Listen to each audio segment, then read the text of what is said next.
Wow. I don't see any pictures. I don't see anything on my monitor. Do you? Anybody seeing anything? Is anybody there? Am I here? I thought you're supposed to be psychic, Sonny. Well, yeah, but it's not psychic, kind of blind. Oh, hold up. Let's take a minute and go online. I'm not one of those channels that just go on and start randomly ranting. I'll randomly rant in a minute. Let you guys be okay, hold on. Incognito on YouTube? Why would I want to do that? My channel, that's what we're looking for. Live, that's what we're looking for. Turn the volume off. Turn that up. Am I here? I am here. Oh, I think I'm here. Guys, I'm just setting up my monitor. Everybody take it easy. Oh, there we go. It's a little blurry, right? You guys find this a little blurry and laggy. They have that shopping thing now. Oh, wow. Look, all the Goofu merchandise is there. That's it. That's it. What happens if I hit browse product? YouTube sent me a bunch of messages about this. Just to let you guys know. They send guys messages all the time. I'm not overly impressed by the different stuff that YouTube does. We're going to be switching stuff soon. Just to letting you guys know, we'll be switching it soon. But not today. Today we're doing the Goofu merchant. Oh my god. In Canada, the Goofu merch is expensive. But what can you do? There's like... It's tricky. So that's what that is. All right, cool. That's fascinating. Not as fascinating as you would think. All right. Let me do that. Get that set up. All right. Shall we get down? Shall we get down to it, guys? Get my Gatorade. Can you guys see this? Where do you guys remember when I was drinking that green thing and people were like, "You're drinking invisible juice"? Guess what color this is? I'm gonna have to move my monitor to like right here, but I don't have a monitor. I have my cell phone and I have my computers and stuff. It's not like, oh shit, and things are coming off this one as well. Oh, that's not good. One sec. I'm not having a good third house experience, I gotta say. This is my third house experience when I'm here at Casa Sunshine is horrible. I'm gonna have to move my monitor up like this. Then I would look like this. Alright, whatever. Alright, well, I guess we better do a little bit of astrology here, so might as well. Or I guess we'll guess the tarot cards. Well, this works for me. I'm not sure if it got set up by YouTube yet, so I guess I'm going to have to do it myself. Maybe I've been setting up too much stuff from YouTube today. Alright, well, let's get down to it. What should we talk about today? Well, if that's the case, if nobody's here, I'm just going to go start doing celebrity horoscopes like I'm supposed to. So who do I have in my thing here? I think I have the Ben Affleck thing. The Ben Affleck thing, but that's a little bit boring. Do you guys think the Ben Affleck thing is boring? I kind of like, today SLC and I are talking about that guy from Saturday Night Live who's dating that Kardashian. That's what she was talking to me about today. But none of this stuff really impresses me, to be honest. It's all this ashwagandha I'm taking. Once you start taking ashwagandha, you'll find that you don't really care so much about stuff. So, hold on. Let's see. Should we do Ben Affleck? Oops, it's Daniela. Should we do Ben Affleck and J-Lo? You guys like J-Lo, right? But I'm not a big... I mean, she's okay, but like... Why not? Let's shake this up.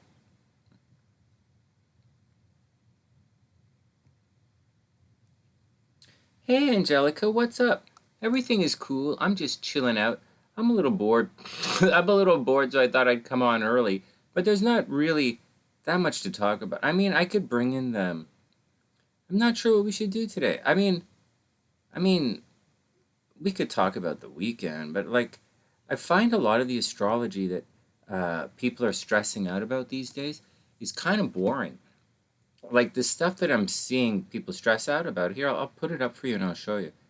And so, and it's great to see Angelica. I hope everything's cool with you. I hope everything was cool with the kids. All right, one sec. I will pull it up for you. here we go. So this is it here, sort of. So that's the astro, and that's not the scribble. This is the scribble here, and let's put it here so that I can see. Oh, the background's beautiful, isn't it? It really is nice. It's good for, I think it's really nice for like tarot cards and stuff, you know? Like when we're sitting here. It is kind of peaceful. It's kind of peaceful. I like being peaceful these days. I'm actually not a peaceful person, right? Well, I'm peaceful, but you know the deal. Anyways, whatever. Could you talk about love astrology? That's a little vague. What would you like to know, W? Hey, W, welcome to the sunny side. I'll answer your questions. Hey, Paige, what's up? I hope you're having a beautiful... Oh, thanks, Paige. That's really sweet. Thanks. And hey, dude, what's up, playa? And once again, thanks, Angelica.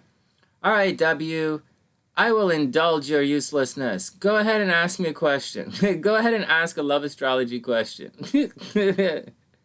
Virgo, Sagittarius. Oh my God, I'll tell you something. There's this Twitter person who just tweeted out that W, ask your question, and if I don't see it or I miss it, come back to it in a couple of minutes. I won't say you're nagging, right? I'll answer it unless I get busy. Unless it's a really stupid question like, does Geraldo love me? Because the answer is fucking probably, he just probably wants to get in your panties or something, and we probably shouldn't waste our time on that. But hold on. I'll tell you something that's a little stressful for me. I've been seeing some of the Twitter thing.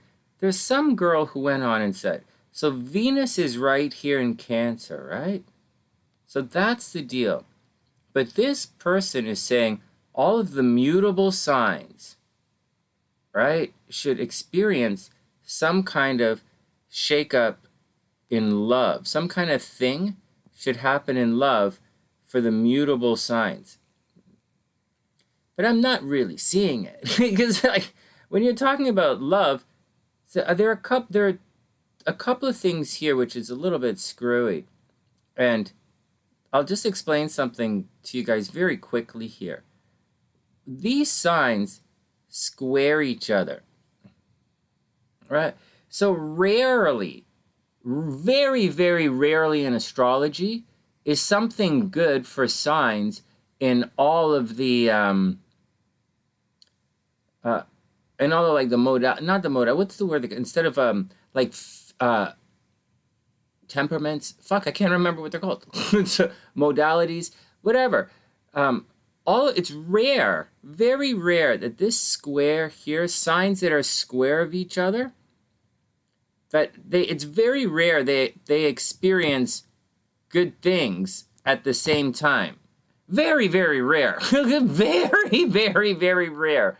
And I've heard this a couple of times now. I've heard it a couple of times. It was brought to this channel. They were asking that kind of question, a question like that, and they were trying to line it up. And this is, I don't know if this is what everybody's talking about or the question. You know, they ask me things kind of on the sly in the background, and nobody really tells me what's going on, because I'm pretty vocal about silliness here, or when people get it wrong. But it's rare, it's so rare that signs that are 4 houses apart all enjoy the same thing at the same time. In fact, it's like the answer is no. The answer is actually no. If you want to know, and we'll take it from Aries, it's like this. And then I saw another astrologer. He's become a very, very prominent astrologer, and I had a lot. I used to have, it's not that I thought this guy was pretty good, although I'm gathering that he may not be as good as it seems. Like, he seems okay, but like I'm starting to lose. Kind of like Nadia and her crew. It's kind of like Nadia and her crew. I've completely lost respect for them, and I never really had respect for the other guys. But like this other, I thought it was. But anyways, let me point something out. See this triangle that I just drew? This is in my class, and my class is coming up in September. You guys are going to have to get ready. My class is coming up once again in September. It's starting again. It's just I'm busy working on something else. And my next astrology class is going to be Tuesday and Thursday, starting in September. It's right now, I'm busy. And so that's what's going on. But this right here, So if you have action in the first house, you're obviously going to, I'll just tell you, like, I'll just say things like this. So let's say you have some action in the first house.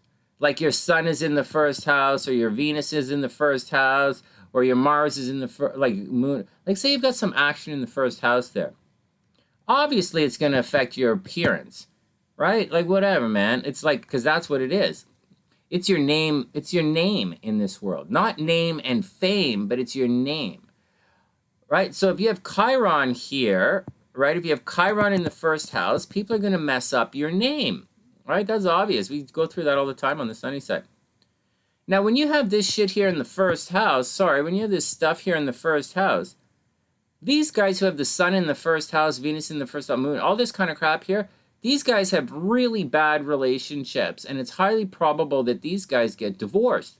Why is that, Sonny? That's a good question, man. Because it sucks all the energy out of the 7th house. It directs it to the person, right?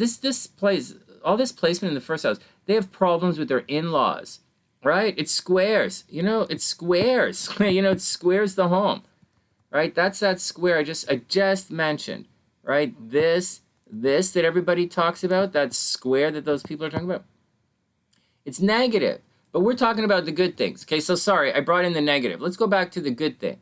So if you have these kind of placements in your first house, then these kind of people travel a lot. They have the opportunity to travel. People have the opportunity to do well in school. These people, right? And travel in school is the 9th house because that's the triangle. So if you're successful in the first house, you'll probably travel a lot. You could do well in school. People in the first house, they could be very creative, very romantic. They can have a lot of kids. Why can they have a lot of kids, Sonny? Well, because they're good looking, right? And they have a big solid name, right? This is one of the reasons, that's pretty obvious. So the triangles tend to be pretty good, right? And you guys should know that. Now, this overload in the first house is going to cause problems in relationships. That's obvious. Now, okay, so I said good, triangle is good. Stuff in the first house, these guys are going to travel, these guys are going to have kids, these guys are going to be romantic, whatever. They don't have to, but they have those opportunities that other people don't. Now, if we draw the square, we know that when this here, all this shit in the first house is sucking energy out of the 7th house, right? So these kind of people, first housers, they have a tendency of getting divorced and problems in relationships. In addition to that, these guys have problems with the in-laws. It just squares that shit, right? Here, your relationship parents, right here, your relationship parents. You're going to have problems with the in-laws. That's the square.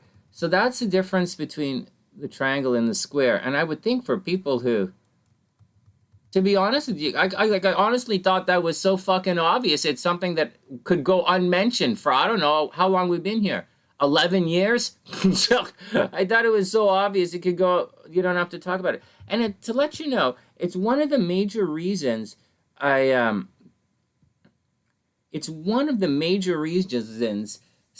major reasons why I use the William Lilly Christian astrology up to a certain point.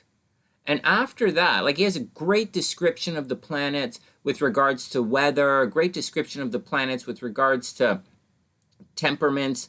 I like his description and how he uses it. He's very, very good description of how the math works with everything in astrology. But when it comes down to predicting, I think William Lilly, although it's a comprehensive text, is kind of watered down and a little soft on the area of predicting. And I kind of think it sounds like he took the stuff from the past, like the Hellenistic astrology. And I consider Hellenistic astrology a little watered down, to be honest with you.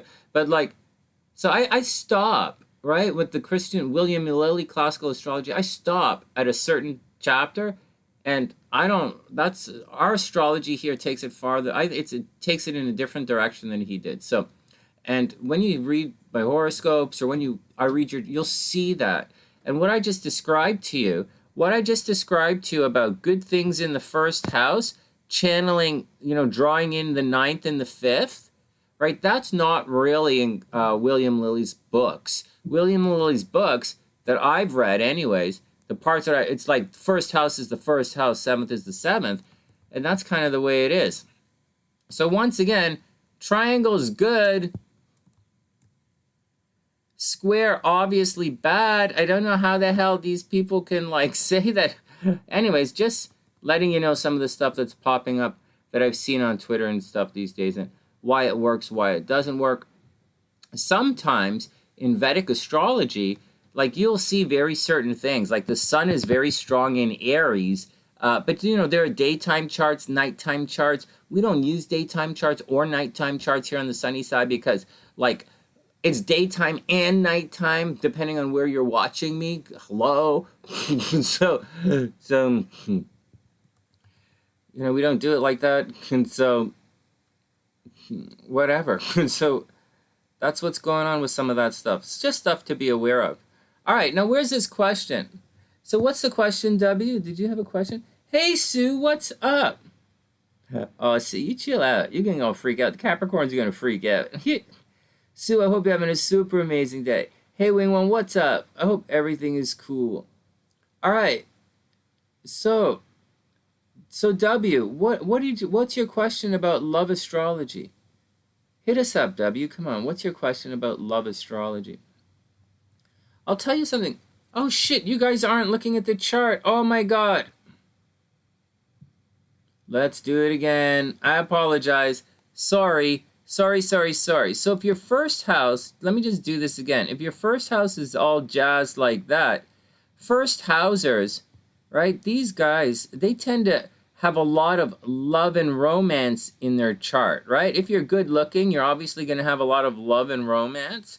Also, first housers tend to have a lot of opportunity to travel. The ninth house, right? Influential people, like the first housers have this opportunity to do that. If your ninth house is stacked or you're very creative, look at the fifth house. If you're very creative, you'll have the opportunity to travel. You probably will. If you're very creative, people will try and look at you. They're going to try and check you out. And so these triangle houses, just once again, guys, these triangle houses, they're all attached, So if you have stuff in the first house, so having, say, Venus in the first house, although I wouldn't say this in the horoscopes, because obviously you don't say in the horoscopes, but in a personal chart, depending on the other placements, Venus transiting the first house, you might have an opportunity to travel.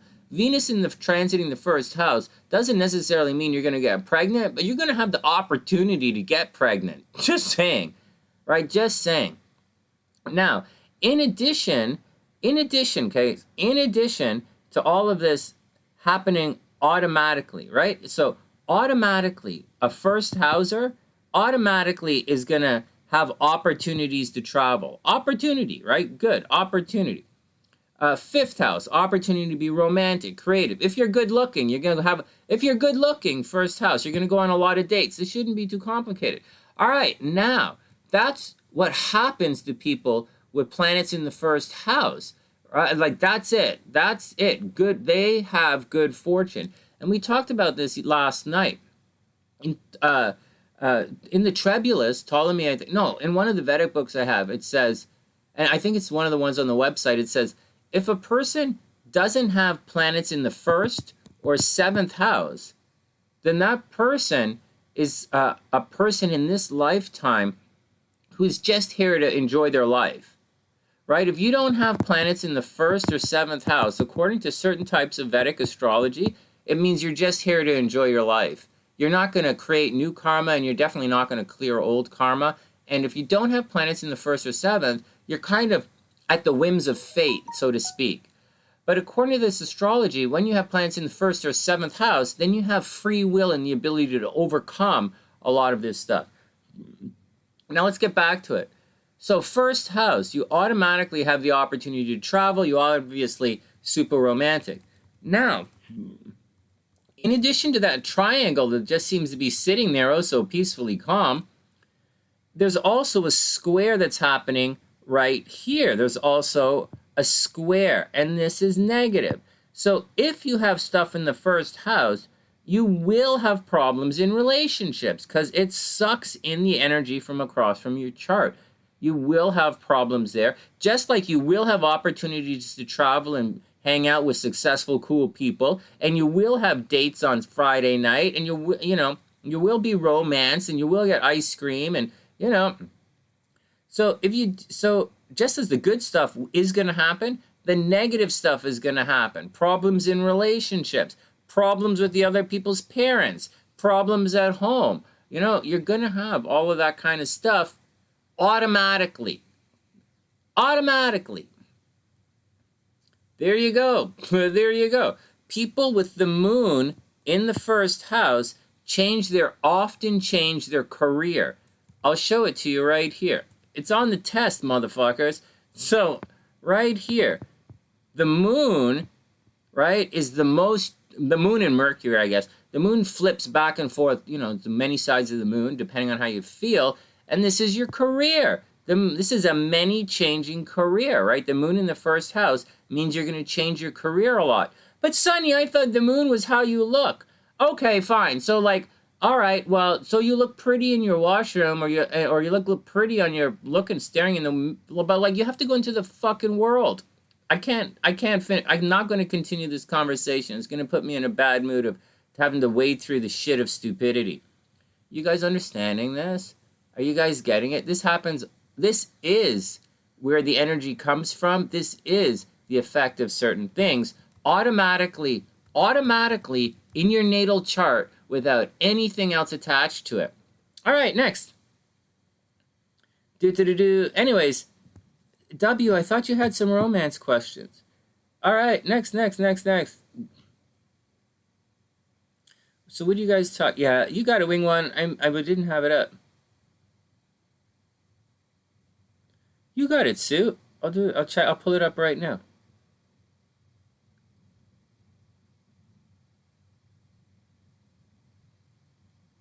Yeah, mutable signs and cardinal signs get along. Yeah, I think it's pretty cool. I do think it's cool. Mutable and I think it's cool. Who else is here? Hey, Cher, what's up? I hope you're having an amazing day. I hope everything is cool. Hope everything's cool in New York. I'm back in Toronto right now, hanging out here for the summer. And everything is cool, Cher. And hey, Gabrielle, what's up? I hope you're having an amazing day. I hope everything is cool. Maybe we'll pull up Sue's chart and see what's going on. If I can find it, we'll pull up Sue's chart. Wait, cancel that. We're going to need this in a couple of minutes. Okay, everybody chill. I'll see if maybe I'll pull up, see what I can find here. Okay, so where did I put Sue's chart? Do you think Sue is in the celebrity section or in the, player section? I don't have a section. She's in the sunny side. There's no section for player. Yeah, the question is, though, what is Sue's name under? S-U-E? Oh my God, it's right here. Oh my God.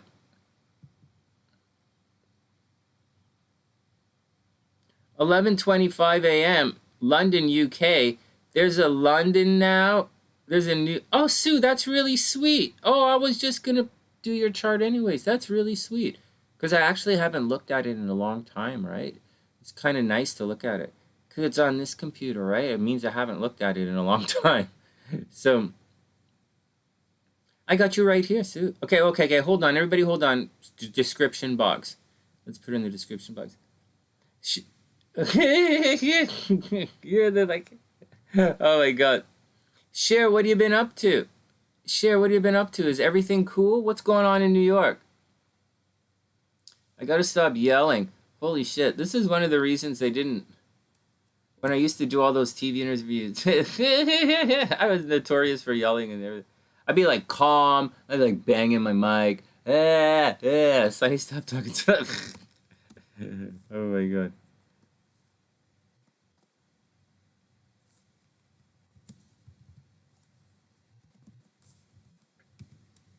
All right, Sue, you are in the description box.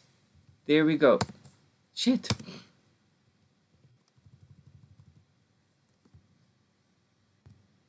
The A is for astrology. I'm doing a new system right now to take up less space in my description box.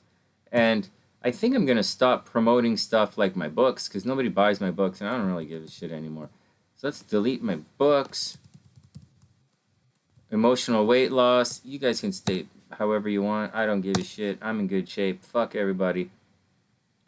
Patreon, I don't really take care of those guys as much. They're going to get a big treat soon. Twitch, they're there now. Facebook groups, whatever. That might go soon. My romantic magic shit is here for people who have that problem. Websites, Goofoo. All right, check it out. All right, good. Updating. All right, Sue's going to be up in a sec. Thanks, Sue. I super appreciate it. We're going to guess the card. We'll look at your chart and then guess the cards. Where did W go? I'm waiting for W to ask her romance questions. Normally I would be like, fuck that. Why would you do this? But like tonight, I started off a little slow, right? We started off in the Venus hour. I'm curious what W's question is. But let me just say something about romance astrology before we check out Sue's chart. Up the price on the books? They'll sell faster. That's a good idea. I might do that, Angelica. It's a good idea. It's a really good idea. I haven't really been pushing it, to be honest with you, and I haven't finished any new books. I was supposed to do it, but like I didn't do it, and so I'm stressed out. But I will. Everything is getting sorted out this summer as far as I can figure it out. Oh, that's okay, Sue. Hey, Lisa, what's up? I hope you're having a super amazing day. Oh, we'll be on for a bit. I agree, Angelica. I totally agree. All right. Sherry says, not a lot going on in New York. She's just hanging out with Emmy until the middle school starts in the fall. Hey, right on. Very, very cool. Oh, and thanks again, Sue. And dude, what's up, playa? All right. Let's calm down. Mom's all good. Right on.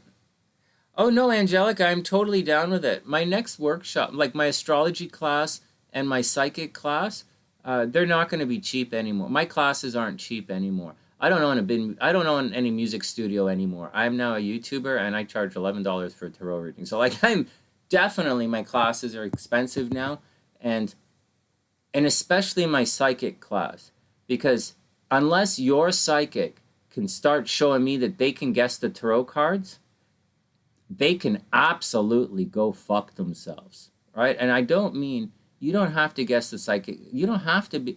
I'm going to tell you my philosophy flat out once again.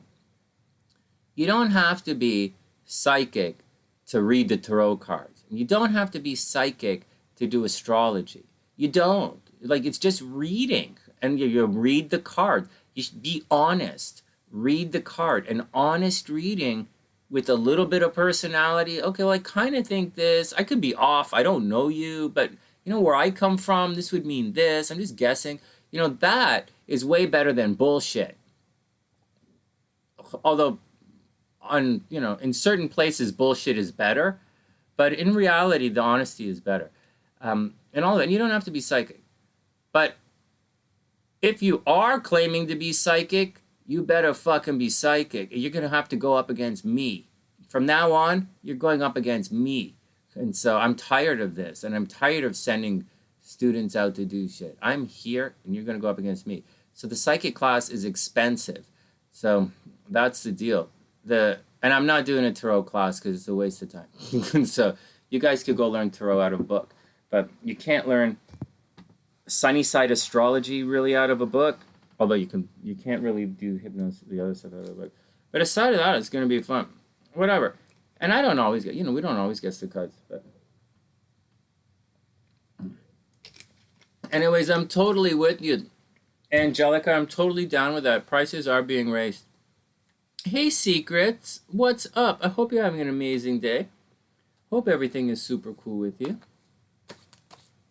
All right, let's do it. Fuck guessing the cards. We're going to look at Sue's chart first, and then we're going to come back. Actually, you know what, guys? We have to spin the wheel. I didn't even pull the wheel up here. So it's usually Ginger and Pam, but whoever... I want to stay consistent on this. So the first two people to share the video we'll get a spin on the wheel of names. That's it. Because, you know, I kind of want to stay consistent on it. I like it. It looks good. Where did W go? It isn't it. I'm all right. I'm training for the Toronto Marathon. I'm training for the Toronto Marathon in October. And I'm telling you, I started on Sunday. You know what? I'm in pretty good shape, guys. Without, you know, tooting my own horn or anything. You know, for someone who's my age and everything, my body, I'm in pretty good shape. It doesn't really mean anything because, like, you know, both of my parents are sick. But, like, I'm in pretty good shape. But I went to run on Sunday for the first time this year, and it was really difficult. My body felt heavy, even though it's not. It felt heavy. And then I do leg work every day, so like it was surprising. And then when I went to run yesterday, my legs didn't feel heavy, but they felt tired, legitimately tired. And so today's an off day. Tomorrow I'm going to run again, and I didn't get the chance to go to work my body out today. The cleaning lady came over, right? So we have to do some shit in here. I have to fix this green screen thing. And so, and then, thanks, Gabrielle. Hey, you got it, Hey, Gabrielle, thanks. Oh my God, I can't believe you did that. Thanks, Gabrielle. That's so sweet. Okay. Here, you're up right here. Okay, so I'm jazzed. I'm stoked about it because nobody ever shares the fucking video. Nobody ever shares the video to spin the wheel. It's only Ginger and Pam. I can't believe it. Oh, well, you know, I had a nap today. You know what, Angela? My schedule is all over the place, right?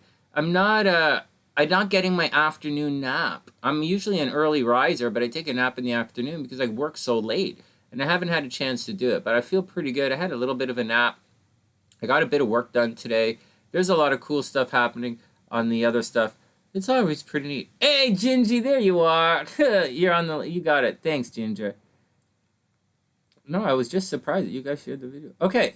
Anyways, as far as Sherry is concerned, hey, Sherry, so what happened is, no, I'm training for the Chicago Marathon, for the Toronto, and the number one rule is not to injure yourself, right? So no foot injuries, no knees, no nothing.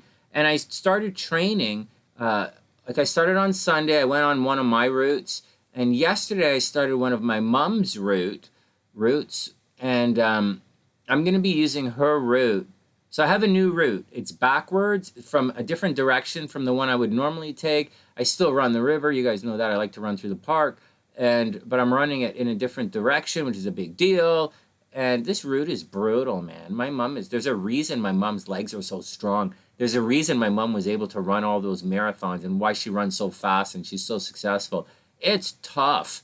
I was so proud of myself last time when I ran Chicago. Now this time, watching this new stuff that my mom used to do is tough. But I can do it, pacing myself. You know, I'm going to walk for the first week, which is this week, to like tomorrow. And then Sunday, start to push. So it's kind of exciting, you know. Oh, I hear you, Ginger. Running backwards. Everything I do is backwards, Angelica. Oh my God. No, it's really neat. I thought I was a superhero last time because I'm a fairly confident guy at times. And I was really proud of what I accomplished. And I was doing it and I felt good. But compared to this, what I'm doing now, it's a legitimate level up. And I'm very proud that I'm doing it. And I'm going to be really strong at the end of this, provided I don't injure myself or I can't take too much time off, then I'll be okay. And to let you guys know, yeah, my mom's a rock star. Just to let you know, the thing is, I'm only running 3 days a week, right? Last time I trained for the marathon, I was running, I would say, at least five, 5-6 days a week. But like at least 5-6 days a week. But this time it's only 3 days a week. And so, but it's more strength training, more hill training, and that's it. No like speed training or anything. And that's the deal. It's fascinating. Yeah, I use the Nike Run app. the Nike Run Club app, and there are a bunch of Sunnysiders who are my friends on the Run Club app, and I usually post my times right there, so I can keep track of everything. Sometimes I post them on Instagram because because my phone doesn't always have data, right? It's because I'm kind of an international guy, and so that's the deal. And the what else? Yeah, Gabrielle, go have fun. Do whatever. Go make as much money as you can. And oh my God, Angelica, no, I have my rope is actually in Chicago. Like I was a Muay Thai train. I trained in Muay Thai for years and years and years and years. My training right now in Chicago, my training right up until Sunday, my workout right until Sunday when I switched it over to jogging, was Muay Thai based. And if you ask SLC, she'll say all I do all day I grab the dog and I do knee bends, or I grab the dog and I do lunges, I grab the dog and I do sit-ups, and I grab the dog, and I do a lot of, I do a lot of different stuff. I used to do a lot of jumping rope. A lot of jumping rope. I love it. But these days, now that I'm in Toronto, no. And actually, if SLC heard you say that, she'd smile. She's the one who pushed me to keep jumping my rope. Anyways, now for the rest of the summer, until October, unless I injure myself or something crazy happens, like I get stuck in Chicago, then it's gonna be it's running. I'm training to run, and my mom's training me too, so I have to listen to it. All right, that's my blah blah blah. It's good. What are you guys talking? Add it to Amazon, definitely. Hey, oh, it's different. I'm just saying my mom's roots are really tough. You should do it. Go see what you can do. Go see. Gabrielle, do it. I'm going to tell everybody. I've been telling SLC this. I'll tell all of you guys this. From now until the end of the month, just do things. It doesn't matter if it works out or not. Just do it. You know how I'm always preaching here, make seeds, drop little seeds. And it doesn't have to work out. You just have to drop the seeds. So if you start an OnlyFans, it's fine. It doesn't have to work out. You don't have to take your clothes off anywhere you go. Do whatever you want. Of all people on the planet, I should have an OnlyFans for my astrology. It's the easiest thing. But whatever. Anyways, whatever you do, do it. Guys, do it. Do it. Between now and the end of the month, do whatever you can. The unexpected is happening, and it's going to balloon unbelievably successfully. You're going to be unbelievably successful between now and the end of the month. These seeds that are planted right now will blow up beyond anything you could believe. It's why I'm doing all this crazy psychic video shit, and why we're doing all this psychic stuff. We've been guessing the cards for a year now. Solid year we're guessing the cards. And whatever. We get it right sometimes. We don't get it right sometimes. But I've never put those shorts together because why the fuck would I give a shit? Except that now I do care. And I have it and I'm redoing it. So I highly recommend that. Right? Highly. Just try. Whatever it is, just try and just try a little bit. All right. Next. In whatever you do. Anybody, whatever. The jogging thing I'm doing, I'm not going to run no major marathon. I'm not, I am going to run the Toronto, but I'm not running to, qualify for anything. I'm just running so that my mom is going to feel nice. She's going to train. She might jog with me. If she can, she might, and I'm just going to be in Toronto, right? My wife is going to come up. Everybody's going to be here. My dad's here. And so that's what I'm doing. And so that's what I thought. So whatever, man. But it's not I'm not trying to run fast or anything. I'm just trying to get strong. That's it. I'm not trying to run fast. I'm just trying to run strong. And so that's the deal with that. And that's the deal with the psychic class that's coming up in September. The astrology class is coming back in September. And this month, August, the end of July to August, Jupiter is going to be retrograde. Just keep planting your seeds and see where it goes. All right, next. Hey, Rhonda, what's up? I hope you're having an amazing day. She is a badass. Yeah, she really is a badass. Yeah, my mom really is a badass. All right, guys, that's my 2 cents and all of that kind of stuff. I went on and on and on and on. Sorry. Christopher, what's up, playa? I hope you're having a super amazing day. Yeah, jumping rope is amazing. I love jumping rope. But, actually, I love it. But But I'll tell you something, there's nothing like jogging. Like, I was, my run on Sunday was like tough. It was tough. In about 3 weeks, that my run is going to be easy and fast. But at the beginning, Sunday was tough, and I've been through it before. Things I don't do for exercise, and I probably wouldn't do, I do almost anything. Honestly, it's fun. I do aerobics classes. It would be a lie to say I wouldn't do aerobics classes because I used to do tons of aerobics classes. They're so fun. I would do a yoga class. I've done yoga classes before. They're fun. I suck at it, but they're fun. I like it all. I really do. I'm not good at a lot of it. Most of it I'm really bad at, but I still do it. I think it's a lot of fun. And I really do. I try it all for the stuff. I think it's a lot of fun. And the things that I do because I have to do, I do it anyways. So, in our new place in Chicago, we have the heavy bag set up, and it's all it's kind of a good place for me to work out. Here we have the heavy bag in the other room. We've got all the shit. Like, whatever. Let's get on with our stuff. Yeah, seriously, Cher. It's seed planting time, It's why we push the Gufu merchandise so hard. Watch this. Let me show you guys this, and then we'll start our readings and stuff. I didn't mean to. I wasn't planning to do this for you guys, but we'll show you this, and then I'll get down to things. Then we'll spin the wheel. So it's the big reason I pushed this so hard for this to come out, right? The Gufu merchandise. The prices are obviously cheaper in the United States, guys. This is Canadian. Canadian's expensive. Well, this is the kids' tea, I guess. It's why I really promoted the... I pushed so hard to get the Gufu merchandise out so quickly. I like this stuff in pink, to be honest. I like this pink thing here. I think it looks nice. But I didn't want to have too many things in the pink. And I really like this as well. I think this is a really nice thing. I think SLC is going to really like this. She'll probably wear it. I don't know if she likes light pink, though, or dark pink. That's the thing. And she'll probably cut it off right here so she can show her stomach. It's kind of how she dresses. See, this is more like a t-shirt. She's not really into that, but she might be into this, and cut it a little bit.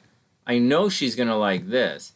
And I gave I know she's going to like this. And this I made specifically for SLC because this is exactly how she dresses in these crop hoodie things. So that's for her. And they come in different colors, blah, blah, blah. I put some baby stuff here. Like there's the baby onesie, the Gufu baby onesie. It's pretty cute. Watch this. And on the back, everything has our TheSunnySide logo on the back, right? The baby onesie with the summer side on. Everything has the TheSunnySide on the back. Because, we kind of represent the rainbow over here. All right, so there we go. So I think you should push it out, push your project out, whatever you're doing, as soon as possible and fire it out. I was just talking to SLC about that, and I think there was someone else I was talking about that. All right, while we're here, let's go get the wheel and do it. Gabrielle's up first. Guys, timestamp, Gabrielle's up. Let's do it. You really asking me what Gufu means? Oh my god. Gufu means this. Can you read the chat? Gufu means... Oh my god. Cher. You're asking... okay, well you asked for it. Gufu means this. Gufu means this. Gufu stands for... Gufu. Gufu stands for... Go F yourself. That's Gufu right there. Gufu. Go Voo. That's what Gufu stands for right there. Who said that? Who typed in go F yourself? That's hilarious. Oh, Sue said it. Sue's loving it. Oh my god, Sue. You made me laugh, man. Oh my god. That's what it means. All right. No, it's funny. Oh yeah, SLC likes showing her stomach. Okay, let's spin the wheel, guys. Let's get on with things. I don't have. I don't want to sit around and just goof around all night. So let me get the wheel set up. I'm just gonna put Gabrielle in the timestamp and then we'll get on. Yeah, it's pretty cute. I think Goofu's pretty. I think it's fun. All right, Gabrielle. Here we go. Gabrielle, Ginger, and then we're gonna Gabrielle, Ginger, Sue, and then we'll guess the cards. Or Gabrielle, Ginger, and then we'll guess the cards and do Sue afterwards because we're going to settle into a little thing. All right, Gabrielle is up. Wheel of Names. Here we go.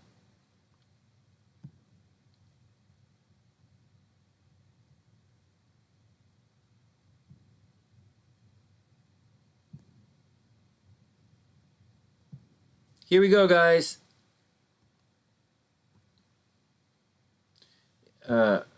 Guys, my phone is not, I'm not caught up yet.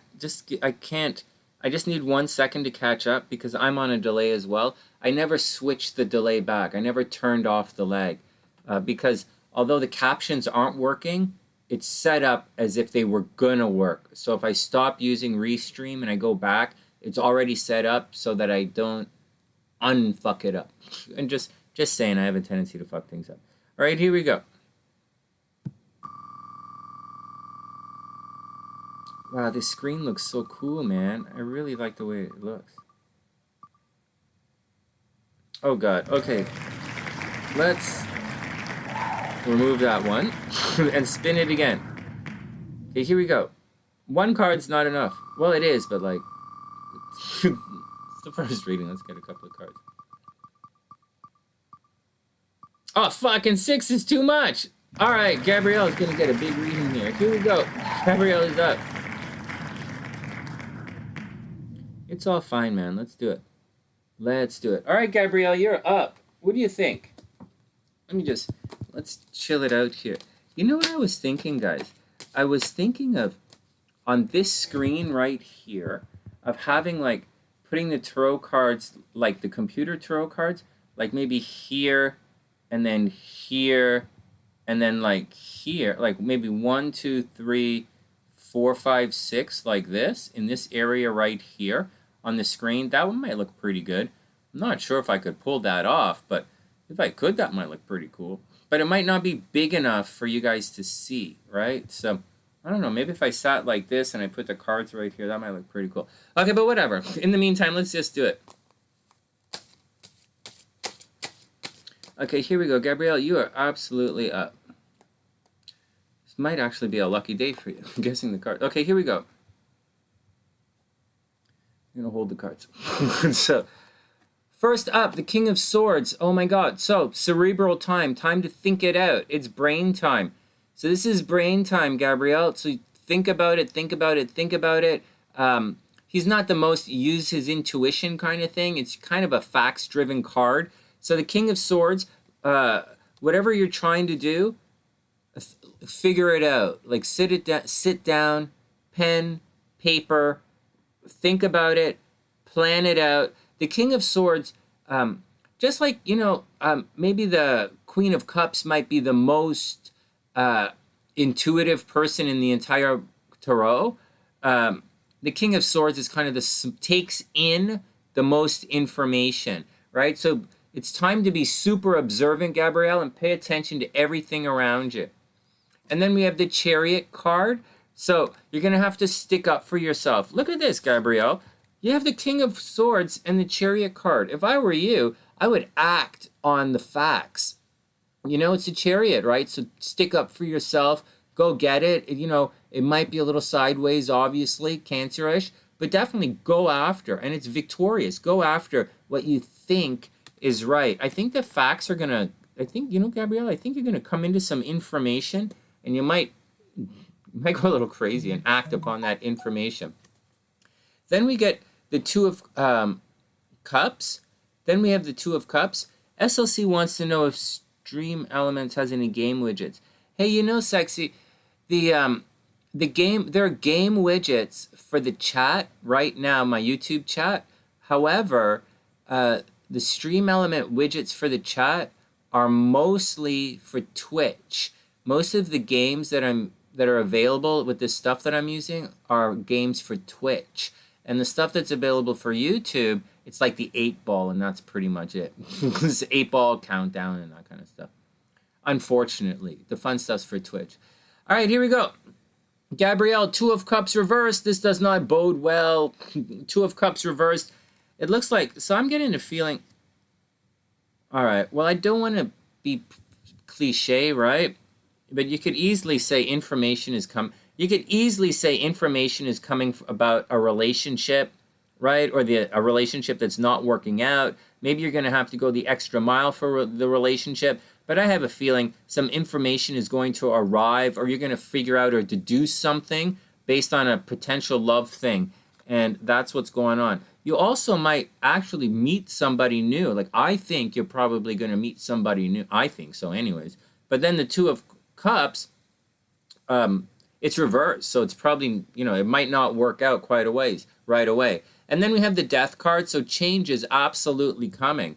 So you got to chill it out, take it easy, change is coming. You're going to force the change, right? Death card, you're going to force the change.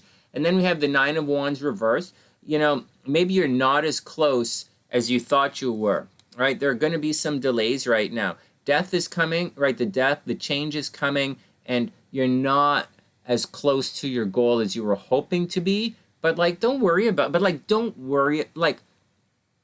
The cards aren't saying don't worry about it. I'm saying, don't worry about it, Gabrielle. You're going to you're going to get blindsided by life a couple of times. And I get a feeling you kind of just got blindsided by life. So start again, whatever it is. In the Death card, one of the things they don't say in the Death card, it usually has, has like a baby in it, or a fish, or something that indicates some kind of rebirth happening. So don't worry about, being close and all that kind of shit. It's going to work out. It really is going to work out.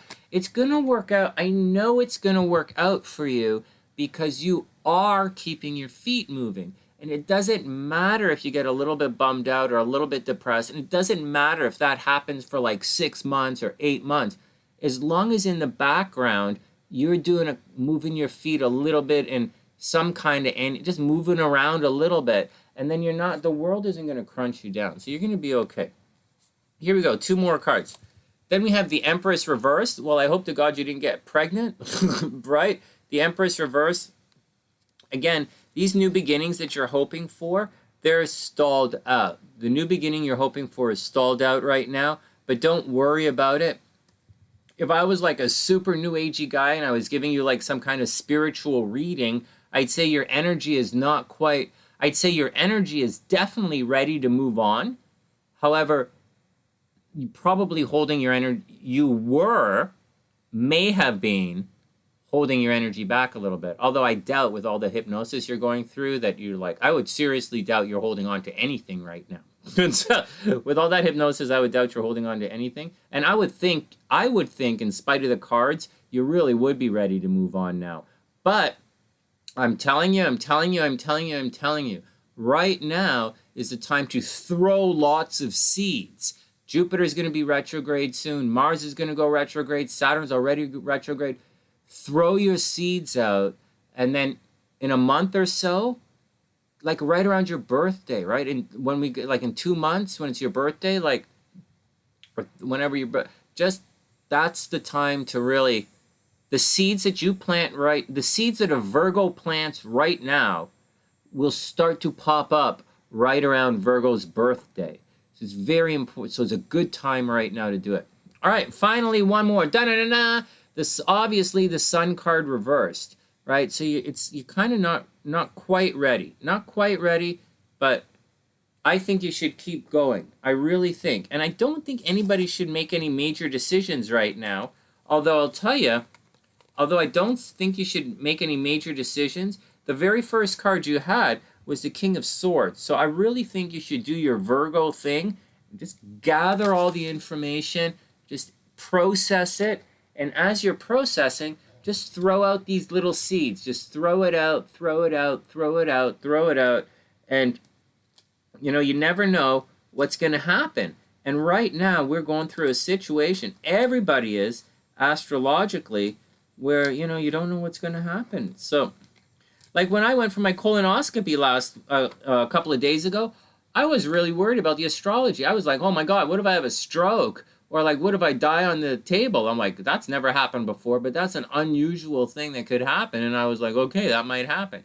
And then I thought, well, I'm in pretty good shape. It's probably not going to happen. But then I could get in a car accident on the way there because my sister's not the greatest car driver in the world. And so, you know, any crazy shit is going to happen between now and the month. So, you know, I wouldn't count your blessings. Right now, I wouldn't count your blessings. I wouldn't worry about return on investments. I wouldn't worry. I would just try and make it through to the end of July and keep throwing seeds. And that's my advice for everybody. All right, Gingie's up. And I believe in you. That's the thing. There's some of you out there I really believe in. And so it's only a matter of, you know, it's only a matter of for some people, it's only a matter of opportunity, right? And that's it. And for some people, they can have all the opportunities in the world and there is no way. They're just not good enough, no offense. But, like, obviously, I don't actually jump that high. I'm not going to qualify for the Boston, you know, or whatever. But, like I'm not going to play professional hockey, whatever.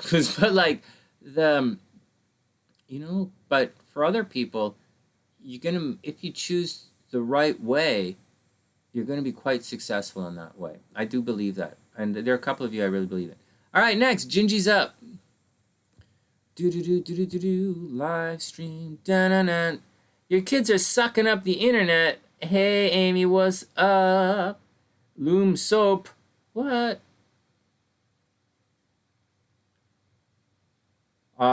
I know what you guys do when you listen to the TheSunnySide. I know that. So, anyways, SLC wanted to know if there were any fun games to play in the chat, but unfortunately, all the fun games are for on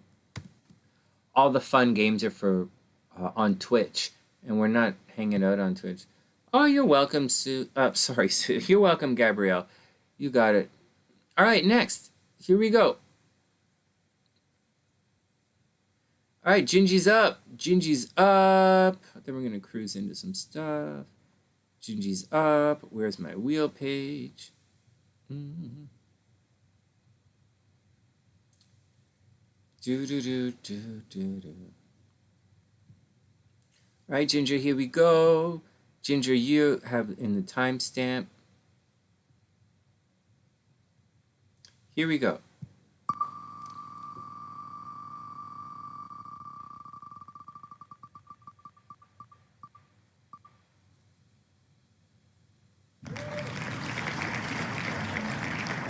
One card for Ginger. All right, we're going to do another one. We're going to do another one. Hold on a sec.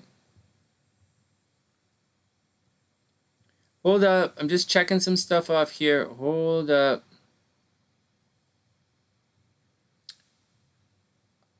Oh, Wing One. That's really sweet. Oh, Wing One. That's really, really, really sweet. I just saw that. All right. Actually, I have to look at Wing One's chart. Okay, one card for Ginger. Let's do another. Oh, it was so close. One more one card for Ginger.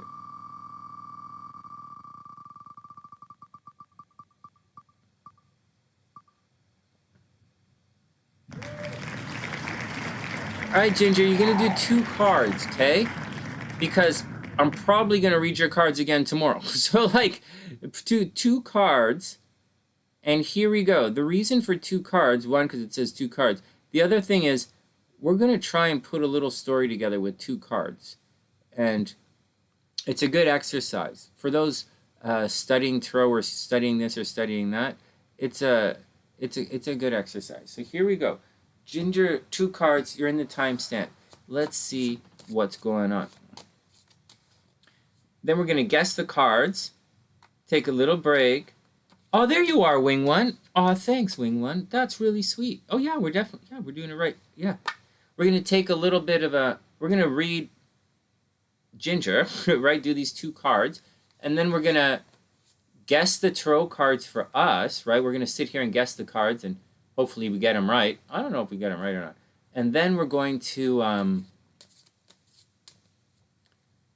take a little break, take a little break, and then we're going to come back and do the astrology. All right, here we go. Here we go. The least you can do is run to the washroom. Oh my God. No, it's not a big deal, you know, and it's really addictive. Anyone can run it. I'm not that fast at all, and although I'm in pretty good shape. I think I am. The running is totally different, and so like it's all. I used to swim a lot. I don't know that I could swim at all right now. I used to play a lot of hockey. I think I wrecked my knees. I don't know. I'm a shitty tennis player.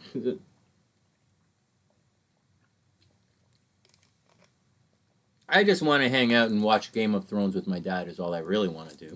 And so, all right, here we go. Ginger's up, 2 cards. Okay, guys, Ginger's up. I'll tell you the thing about jogging. I don't really like jogging, but I do like kind of jogging. You know, like I like working out. I don't really like jogging, but I like jogging and like people waving at you when you go by.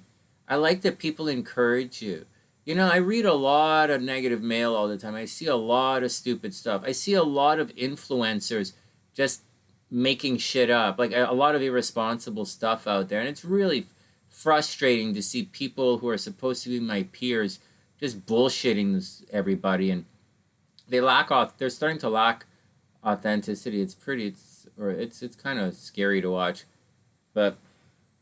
and we're losing the battle, right? We are absolutely losing the battle of common sense, and I don't necessarily care so much, but I don't really care as much. I still care, I do, but it's tough. I still care, but it's different. Now you have to pay. You have to pay. None more of this. If you're paying guys who are stupid, if you're paying guys who are lying to you, you're gonna have to pay me for real. And so that's the deal.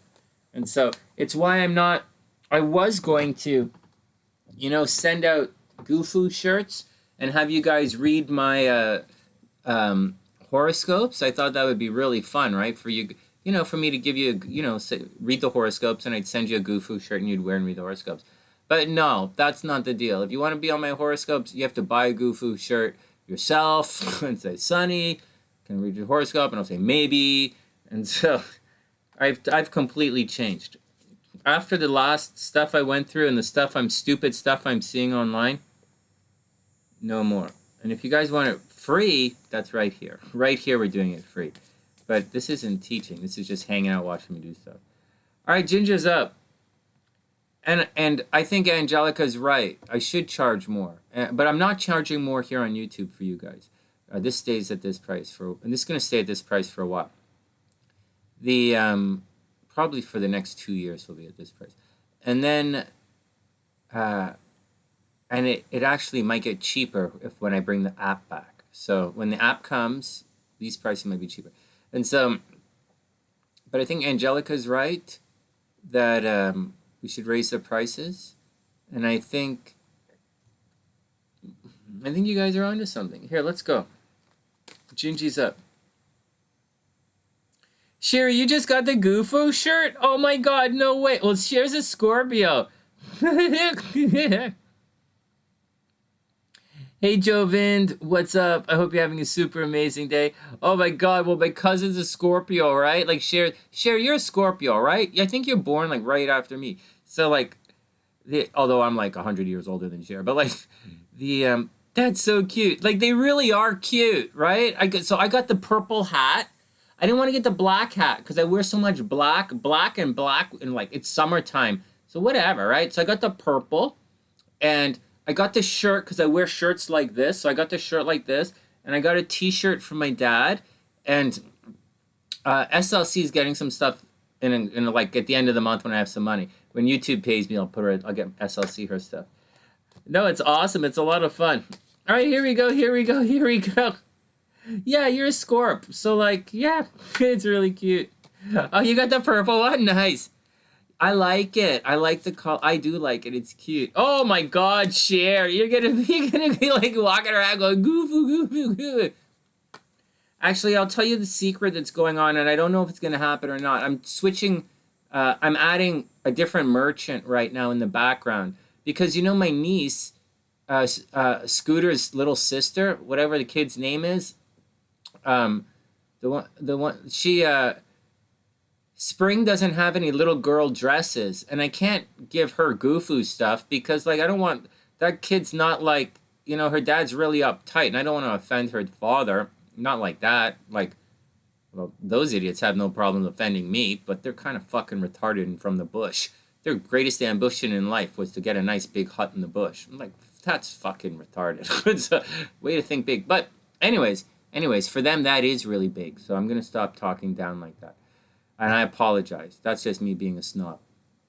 And a lot of people, their dreams, you should respect people's dreams, and I do. And I'm quite proud of them, actually. Anyways, so the place we're trying to get has the Together. I'm going to try and make the Together It's a Beautiful Day stuff with the arms that SLC made. I'm going to try and get it on little dresses for girls.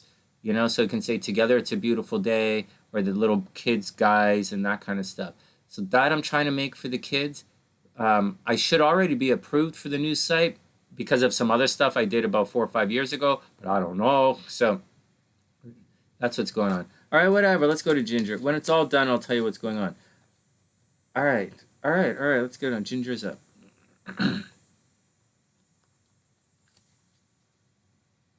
Hey, Teresa, what's up? I hope you're having an amazing day. Yeah, or a baseball hat. But the baseball hats are really difficult on Teespring. They have to be embroidered, and it's got a weird, fucked up thing. So I don't really know how to do it. Although I might be able to figure it out. Let me see. All right, Gingie's up. Anyways, there's another thing I have to do in the background. Oh, yeah. Hey, wait a second. Before there is children's stuff. I don't want to distract too much, but here, this one right here,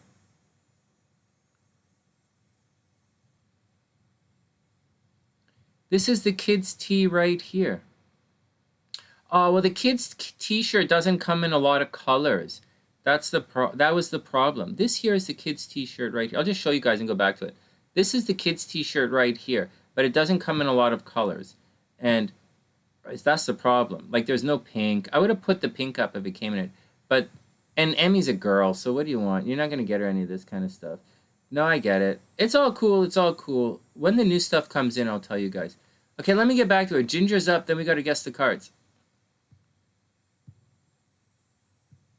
I'll sort it out, guys. I'll sort it. And share super thanks. I super appreciate it. I super appreciate it, Share. Thanks. All right. Balls would be cool. Balls would be really cool. All right, next. You mess with Cole. Is Cole a person? I'm just joking, Wigwood. Yeah, I like the Together It's a Beautiful Day one. I really like it. Okay, here we go. Okay, Ginger's up, and then we got to guess the cards. You got it. Okay, here we go. SLC also said she's going to make a lot of we might have emojis for the chat. I don't know. The games in the chat YouTube is fucked up. Oh, you can tie-dye the white. Oh my god, I never thought about it. I like the white. I do. I actually wear a lot of gray. Believe it or not, I wear a lot of gray like this. All right, let's get down to it, and then we got to get on with things. All right, here we go. But honestly, I don't know what you can. I don't know how, you know. So this, I'll know. Anyways, let's get on with it. Yeah, I like it too. Okay, here we go. Ginger. Okay, so everybody calm down. We're gonna do Ginger, and we're gonna. She's only getting 2 cards. Okay, Ginger's only getting 2 cards, so we have to somehow, right? So let me calm down. And Goofoo is amazing, right? It's my idea, but it's my wife's design. SLC designed it, and the TheSunnySiders, you guys helped me come up with it. Okay, so I'm not taking credit for so now. So for you guys who are learning how to read tarot, So Ginger only is getting 2 cards. So let's figure out what's going to happen with only 2 cards. So we don't know anything except that Ginger is a Pisces, which means she might not actually be here on the planet. No, I'm just joking, okay? So Ginger's... Okay, so 2 cards. Let's figure it out. Yeah, tie-dye would be amazing, actually. Like, really amazing. But wait till I get... Let me wait till I get the... No, don't wait, because I might not get approved for the new place. But if I get approved for the new stores, then we'll do the stuff in there. I'll do it again. All right, here we go. And, okay, here we go. So, Ginger, first up, King of Cups reversed, all right? So maybe, Ginger, you're going to have to take care of yourself. Let's just focus on this a little bit. That's a goofy emoji. Oh, my God. All right, here we go. So the King of Cups, Ginger, okay, King of Cups reversed. It's should be taking care of other people, but I have a feeling that your attempts to take care of other people's aren't working, or your attempts to help others weren't working, or someone was supposed to help you and they didn't turn up. So the responsibility falls back upon you to take care of yourself right now. So it's a really good time to take care of yourself, nurture yourself. You're going to have to do the loving thing where other people failed. Also, you're going to have to very much trust your intuition, Ginger, in the next couple of days, and try not to listen to the advice too much of other people, because it's not really happening. Like, the other people might be trying to control you emotionally, right? The King of Cups is reversed. People might be trying to control you emotionally. Watch out for that. All right, next. Christopher's a Pisces, and he's driving in a couple of minutes. You guys make me laugh, man. Oh, wait. Teresa, sorry, guys, hold on. Teresa said,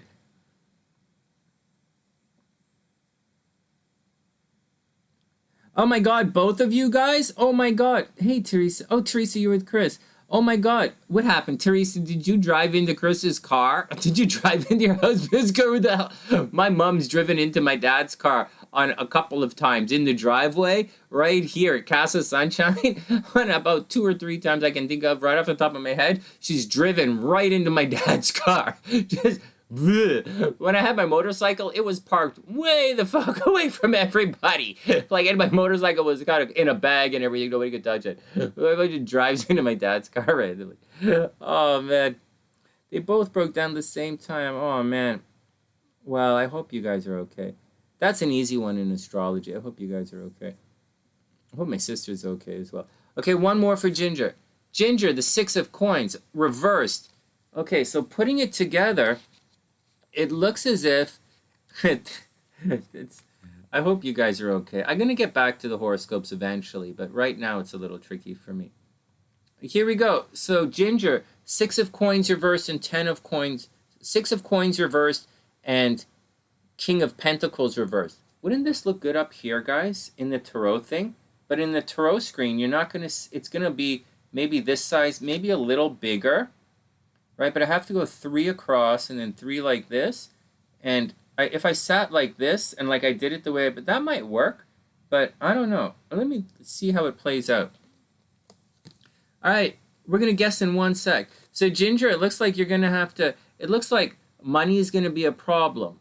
Ginger, it looks like money is going to be a problem. Someone is probably supposed to take care of you financially and they're not doing it. So watch out. Watch out for money that's supposed to be coming your way, or someone that promised to take care of you, and they're not doing it. This looks like it's going to be a bit of a tricky week, but don't stress it out, because we're all in this together. All right, next. Here we go, guys. Let us,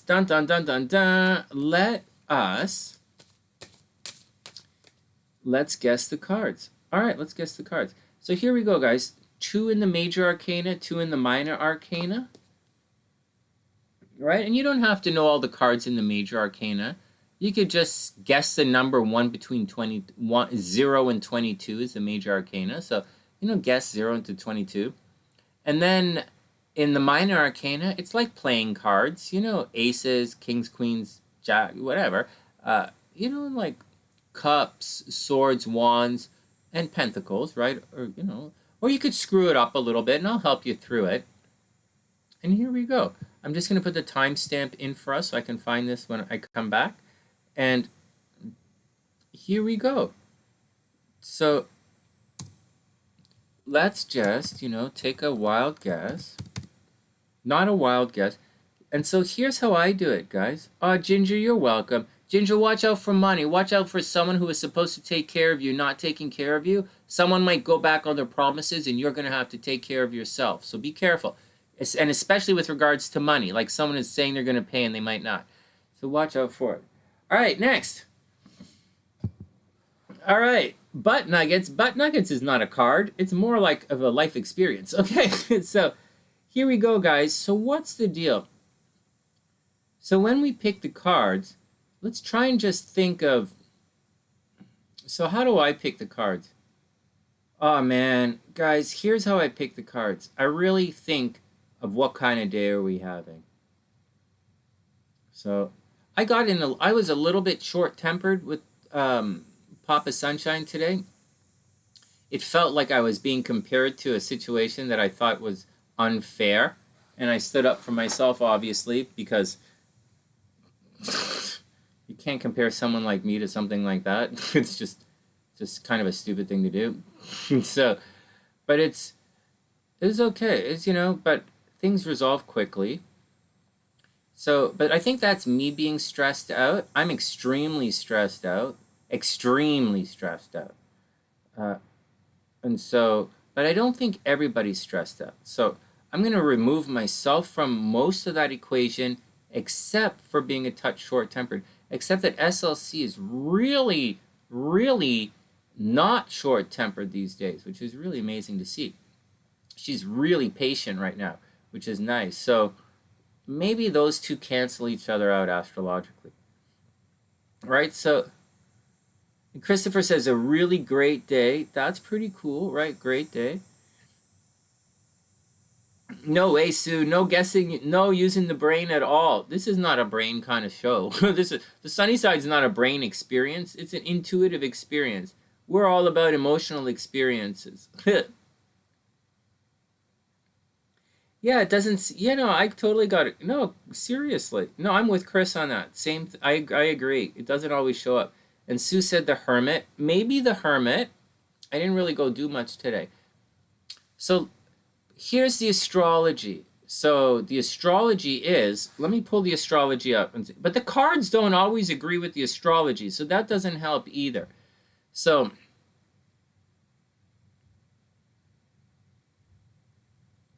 okay, the Hierophant, or the Faith card in the Marchese deck is coming up. A teacher is on the way. It's coming. It's coming. The Taurus is coming. The Hierophant is coming. So the Hierophant, the Magician, right? The Magician. A very strong, the Magician, maybe the Hierophant, Magician, Hierophant, running all over the place still running all over the place. Mind you, Venus just went into Cancer, right? So that's a little bit of family and love. So I'm going to say the Magician and the Emperor. I was going to say the Hierophant, but I'm going to say the Emperor instead. The Magician and the Emperor in the Major Arcana, and in the Minor Arcana, like the Five of Wands, just everybody going about their business, right? You guys are all going about your business. We're not planning anything, really. Like I am, and you guys are, but I'm talking about throwing out seeds. All right, the Magician and the Hope card. Sorry, the Magician, and I'm just hoping for the Magician. I don't really see it, but the Magician and the Star card. Okay, lose the Magician. Not the Emperor and the Star card. Taking control of the situation and throwing seeds all over the place. The Magician, now I'm all off. I don't know what the fuck I'm talking about now. Magician, Star card. No. Emperor. Guys, last chance. Emperor, Star card. I'm done. Emperor, Star card. If I get it wrong, I get it wrong. Emperor, Star card. In the minor arcana, 5 of Wands, because everybody's rushing around doing shit. But not. 4 of Swords.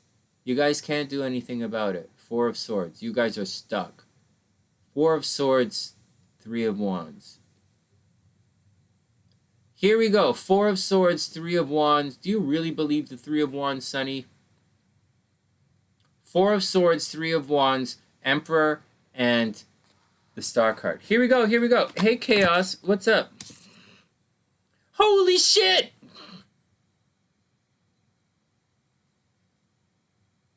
I said 4 of Swords, right? I said 4 of Swords. 4 of Wands doesn't count. I picked up the 4 of Wands doesn't count. All right, 4 of Swords. Let's do it. All right, here we go. Here we go. Fish head guy keeps coming up. Yeah, definitely. The World card. Miscommunication. Oh, miscommunication. That's like a reversed Swords. One of this miscommunication could be like the 5 of Swords reversed. The 3 of Swords could be miscommunication. Easily like 9 of Swords, worried, like 8 of Swords, you know, you don't see the danger around you. Yeah, it's miscommunication. Yeah, the Lover's card reverse, miscommunication. What did Gabrielle say? Oh, I totally missed it. Gabrielle, what did you say? There's a deliberate communication attack. Yeah, we wouldn't say communication attack. We'd say just an attack. Or communication attack, 5 of Swords. Someone just wants to fight for the sake of fighting. All right, here we go, here we go. Temperance and Empress. You got it, Chris. Temperance and Empress. All right, here we go. Let's cut the deck. Cut the deck in 3. Doesn't matter. I already picked my cards. Doesn't matter if I see it or not. Fuck it. Here we go. First up. Da-na-na-na. Oh, my God. All right. Arrogant much, Sunny? I really am. Here you go, here you go. And da-na-na-na. First up, Death card, guys. We're not escaping this Death card thing. So the Death card, a change is coming, guys. Whether you like it or not, it's time for the change. But astrologically, it's time for a change anyways. Death card is the first card. Page of Coins reversed. Money's getting tight, right? A change is coming. There are people being irresponsible financially. Can you guys see any of this? I'm trying to hold the cards up here.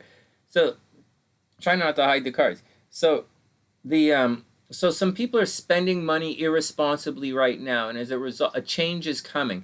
People are being it's irresponsible, running around, spending money like they're not learning financial lessons. As a result, and the change is coming. It's a tricky spot. Then we get the Chariot. Once again, the Chariot's coming up. This is Cancer energy. It's rushing around. It's one of the fastest cards in the major arcana. And it really does mean you're going to have to stick up for yourself. So when this change comes, guys, don't allow yourselves to get lost in the lurch. Don't let anybody to run over you. Make sure you keep pushing through and you stick up for yourself and you fight for what you believe in, even though money might be a problem. Still fight for what you believe in. And then we get the Ace of Coins. This looks like a financial reading. I didn't see this coming at all. Ace of Coins, you guys might be lucky in money. Many of you might have the potential for a new job. You have a lot of potential right now, right? So you should keep planting the seeds and hope, right? Like really get out and really do it. Knight of Swords, rushing around, right? Communications arriving from a distance. You guys might be on the phone a lot. You might be receiving information. A message might come from a distance. It's not necessarily traveling, but maybe you guys might travel a little bit. You guys are going to learn, see that? Knight of Swords and the Ace of Coins? You guys are going to learn about a new money-making opportunity. You're going to hear about new financial prospects, although I don't know if you should take them or not, but you're going to hear about them. And finally, dun dun dun! Oh man, last card. Dun dun dun dun! Fuck! Queen of Wands. Man, I didn't guess the cards tonight. Way to go, Sunny. Queen of Wands, you should be confident in your abilities. Actually, it's the King of Wands says you're ready. The Queen of Wands says you kind of should be confident in your ability. Get out there, go do it. Have faith in yourself, and everything should be okay. Yeah, moving, right? Chaos. Yeah, there you go. You're getting rid of your condo, man? Yeah, if I were you, I would, you know, from what I hear, the housing markets are about to collapse. So I would, from what I hear, uh, I would guess we're about as close to the top of the market as you can get. But I'm gonna tell you off the top, out of the top of my ass, I would think that rental properties would definitely be a safe haven in times of recession because everybody kind of needs a place to live, right? So I don't know. I don't know. All right. Sue said the Chariot and then the Hermit. Oh, that's cool. I didn't guess any of these cards. I wasn't even close. I was close yesterday. Actually, I was bang on yesterday. But today I wasn't feeling it. Actually, I was feeling it and I didn't get it. I thought two separate things. I thought the Magician uh, and the Hierophant. No. And then I thought the Emperor and the Star card. No. Like just no. My intuition was totally off. It's all right. Oh, they're starting to lowball everyone. Oh, Sue, totally, yeah. That's what's happening in the real estate market, right? They're kind of holding kind of thing. Yeah, I don't know what to say. Oh, fuck, I didn't get anything. Well, the Star card doesn't count. King of Cups, a lot of cups, a lot of cups coming, a lot of different stuff coming up. All right, it doesn't count. All right, guys, we're gonna take a quick 5, and then we're gonna come back, and we're gonna do it. We're gonna come back, and we're gonna do Sue's chart. Hey, Sue, can you hang on for 5 minutes? We're gonna take a quick break, and come back and look at your chart. Your chart's already up, and it's time to do the thing. Ah, Chris, I guessed the Tower and the Death card last night. I couldn't believe it. It was pretty cool. I'm surprised. Like I don't know what to say. Anyways. I know how to. I don't know what to say. Sometimes the intuition is really bang on. Sometimes it's not. Sometimes it's not. It's okay. It's okay.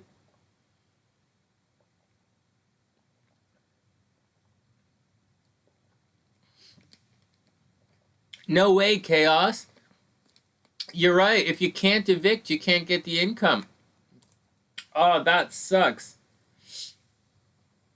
Well, they'll turn up. They'll turn up, chaos. You'll get the right thing. It'll turn up. It'll be okay. You're right. You're right. Oh yeah, Gabrielle's right. Intermission. Okay, break time. I should put a video up for you, but all my videos are like 30 seconds long now. So. Everybody be cool. I'll be back in a sec. Yeah, yeah. Yeah, I don't know, chaos. We didn't like. I don't. We own an apartment building, so you kind of like have to rent it out. So like, I don't know. I don't know about regular stuff, but the I don't know. You might be right, but the we look.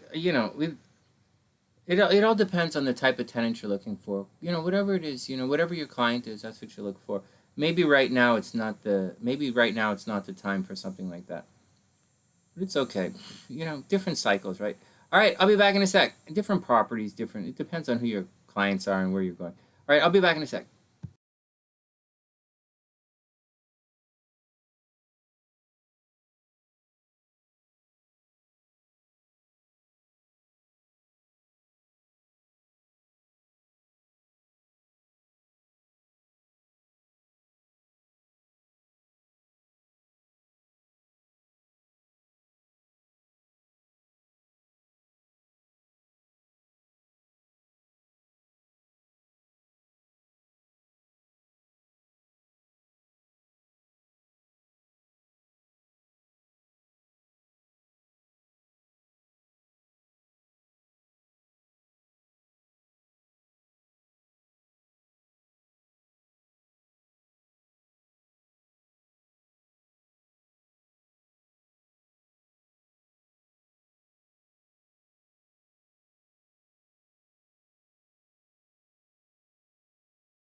Chaos, I'll tell you a secret.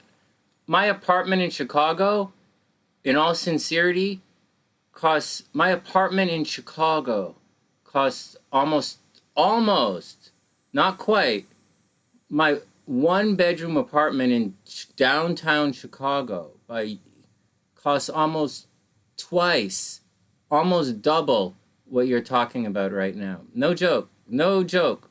No joke. You know, just letting you know, I think it's very high as well, but my rent in Chicago is almost double what you're almost, not exactly, but for almost. It is fucking expensive. That's my rent. That's my rent. I don't know what you guys pay in rent or where you guys live, but that's what I pay. And it's a one bedroom. It's a one bedroom and it's nice. It's a new building. Seriously. I have no idea where you guys live or what you pay, but that's what I pay.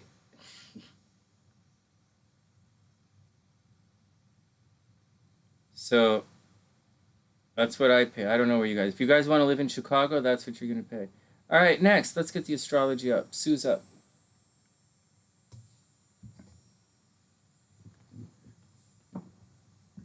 Yeah, I like this background, you know? It's a lot.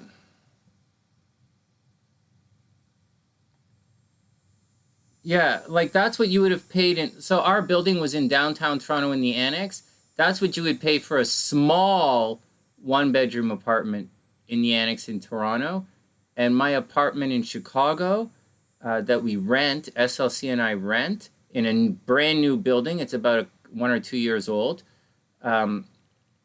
It's almost twice. It's quite sincerely, it's expensive. It's expensive. And to let you know, we live there because Vancouver, where I used to live, was expensive. But like, who gives a shit? It's all the same shit. It's all the same shit. It doesn't really matter. You just work your best. You do what you can and you do your thing. It's not a big deal. Hey guys, before we get on to Sue's reading, I just want to show you guys this thing. Okay, it's not really a big deal. It's not really a big deal or anything. But like, I just want to take a moment and check this out. Always remind me, when we're looking at major transits happening in the sky, let's always come back to this here, right? Let's always come back to the sky and see where everything is. You know, and just see what's going on in the sky. And I'll try and shrink it up. You guys know I'm not that good at this. I'm always mess it up. I'm trying, right? And I squished it up a little bit. This is south, the S, and the red is the orbit of the sun, sort of. And Saturn is here, Jupiter, Mars, the moon is back here getting dark. And so I really like searching this for like, I like searching this to see what's coming along, right? What's going on in the sky right now. Can you guys see this? Sorry guys, I'm not watching the chat. Forget about all that kind of stuff. Chaos is going to be fine. Chaos is going to get his place rented out. And he's right. He's got to make sure that the people have jobs. Fuck. Yeah, he's got to make sure they have jobs. Easily. If they lose their job, they're fucked. I'm on your side, Chaos. Totally. It's a different thing. All right. And you're gonna get it done. It's gonna be cool. And you're gonna make a shit ton of fucking money doing it. You should really, really do it. And I'm really proud of you for doing it. Very sincerely proud of you. Here we go. So this is what they're talking about. See, the moon right here is about to cross Mars. And in here somewhere should be Uranus. I think this red thing here is Uranus, but I have to make this a little bigger to see it. Shit, it's Jupiter. Oh my God, I screwed it all up. So the moon is crossing Mars. I thought Uranus is around here. Is Uranus not in this? Is it only the 7 planets? Hold on, let me see if I can. So Mars is supposed to be approaching Uranus in the south node, and that would be right around here, but I'm not really seeing it. And this is Jupiter, and then Saturn. Am I going in the wrong direction? Okay, I'm going in the wrong direction. Hold on. Ah, fuck! I fucked it up! Oh, God, I fucked it up. Oh, shit, that doesn't work. All right, hold on. Sorry, guys. Oh my God, sorry guys. I gotta do it again. I messed it up. Oh, sorry. Okay, so this is it. So we're gonna look north now. Okay, because when I look south, I screw it up.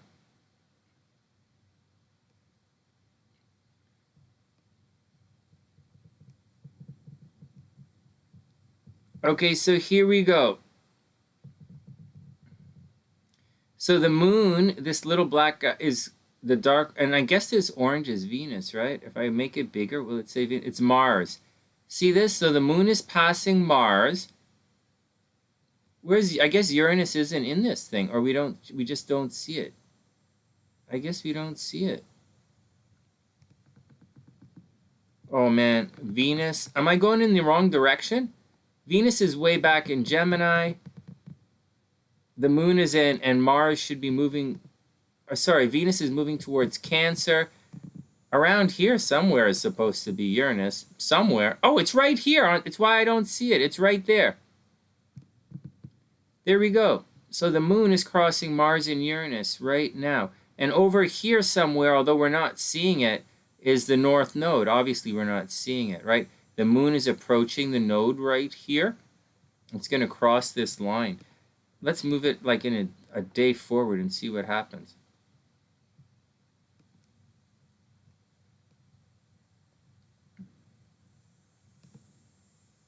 Shit, I screwed it up.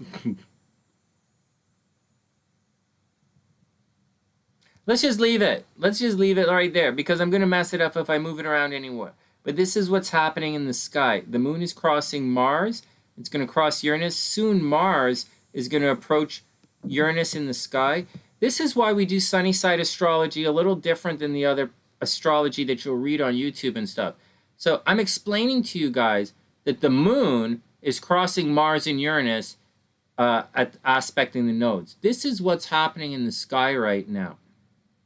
I'm not talking about what constellation it is, because in the sky right now,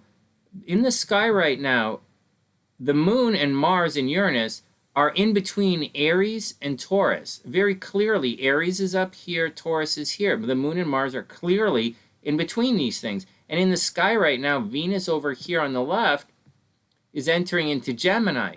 So it doesn't really make sense. And the sun is over here headed towards Cancer, and Mercury is already in Cancer. Now, and we're going to do a thing where I talk one of these days about, are you a morning star or are you an evening star kind of person? And we're going to talk about Venus in front versus Venus behind the sun. And we'll talk about Mercury in front versus Mercury behind the sun as we continue to talk about the phases of the moon. And those are things that aren't affected necessarily by the constellation, because it doesn't matter where things are, because a full moon is a full moon. So that's what you want to, that's something that you want to add into your perspective when you're doing astrology. How do the planets really line up? Right? That's the way to do it. And how do they relate to each other? Not necessarily where they are. Because imagine this. Say you're in a situation where, like, say you're Venus, right? Like Venus in the house of Gemini.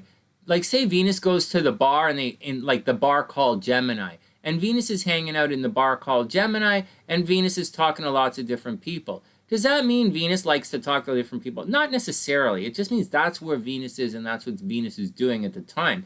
Venus is still Venus. Venus is just fucking around in Gemini. Or the moon is going to enter into Taurus. Is the moon always Taurus-y? No, not at all. But the moon is kind of fucking around in the bar of Taurus. You know, it's like fucking around with Taurus. And that's kind of the way it goes, you know? That's kind of how we do it. All right, there's SunnySide astrology. Let's look at Sue's chart. And if no one else snuck in, we'll move to the next thing. So let me just put a timestamp in. Just wanted to... I like looking at this. I like looking at the stellarium. I like looking at it every once in a while. I like it. I like it. You don't have to. It's not necessary. It doesn't really help you do any astrology, but it does a little bit. It does a little bit, and I really like it. Hey, Maddie, what's up? I hope you have an amazing day. Welcome back. I hope everything is cool.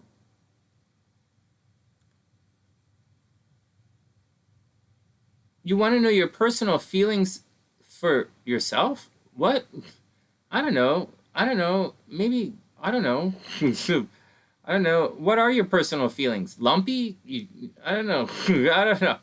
All right, hold on. We're going to do Sue's chart. Thanks, Sue, for your patience. I know it could be, I know it's a long way. I know it's a long thing dealing with me. All right, here we go. Sue's up. Her chart is right here.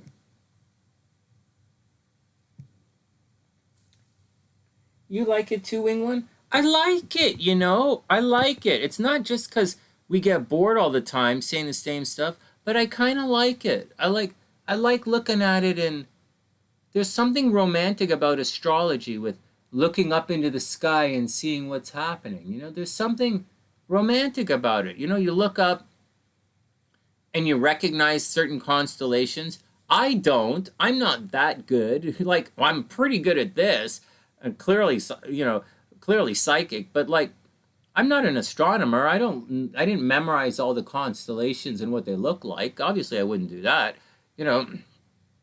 but like, I like it. I think it's romantic, and I think you see the stars moving towards each other, moving backwards, getting brighter. And when I look at it, it kind of, and I don't look at it in the sky. I look at it here on the computer. I find it meditative and inspiring, meditative and inspiring. All right, what else? Whatever. I do anyways. All right, you guys ready? We're going to get pretty hard on Sue's chart. You guys know Sue's chart has some pretty crazy stuff in it. And although we haven't looked at it in a long time, we're definitely going to look at it now. And Sue's chart has some tough aspects in it. So here we go. And let's do it. And, Sue's a close friend of the TheSunnySide, so everybody be cool with it. And we're going to take everything with a grain of salt. There's no picture here. So, like everything else in life, guys. Here, I'm just taking the picture of Sue's chart. Like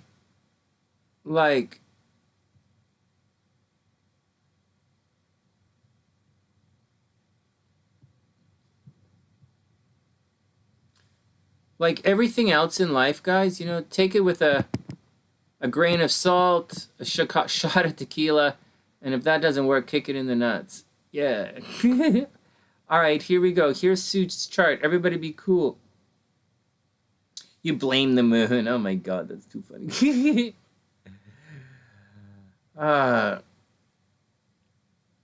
Maddie, you know what? They will unlock you. They really sincerely will unblock you. It's going to be unexpected. They're going to unblock you in an unexpected way. And guys, it's starting to break my heart. All of this ghosting and blocking stuff, it's really starting to break my heart. There's an entire generation growing up and a philosophy that is growing up with the opposite of what it takes to be successful in life. It's the opposite of what we believe in as a society. I'll tell you something one more thing, and then we'll move on. So I was hanging out with Lexus in Arizona, and some guy comes up, right, staying at her B&B, and she the guy, we're talking, right, and the guy's kind of a churchy guy on a bit of a mission, and he's like, and he says, there's only so much room in the garden. Well, saying that phrase, only so much room in the garden, it limits. I thought your God is supposed to be infinite. Is your God infinite? When you say there's only so much room in the garden, that doesn't mean your God created an infinite garden. It means to me your God is just not good enough. He should go bite a pillow, or something like that. What do you mean there's not enough? There's only so much room in the garden. Build a bigger garden. But what I said was, because I'm not going to knock a guy, his faith. I'm not going to knock a guy's faith at all. I will do it here on the TheSunnySide, but I wouldn't do that in person, knock someone's faith or belief structure. But I will knock someone's bullshit. And I will, shine my perspective on it, especially if I'm, kind of offended by some chooch, right? Some chud or chode or whatever you call them. that's why we put our gardens together. So we share our gardens. It's why we share them. We share in each other's success. It's why. You know, saying there's only so much room in the garden is limiting. It limits you. Does your God limit you?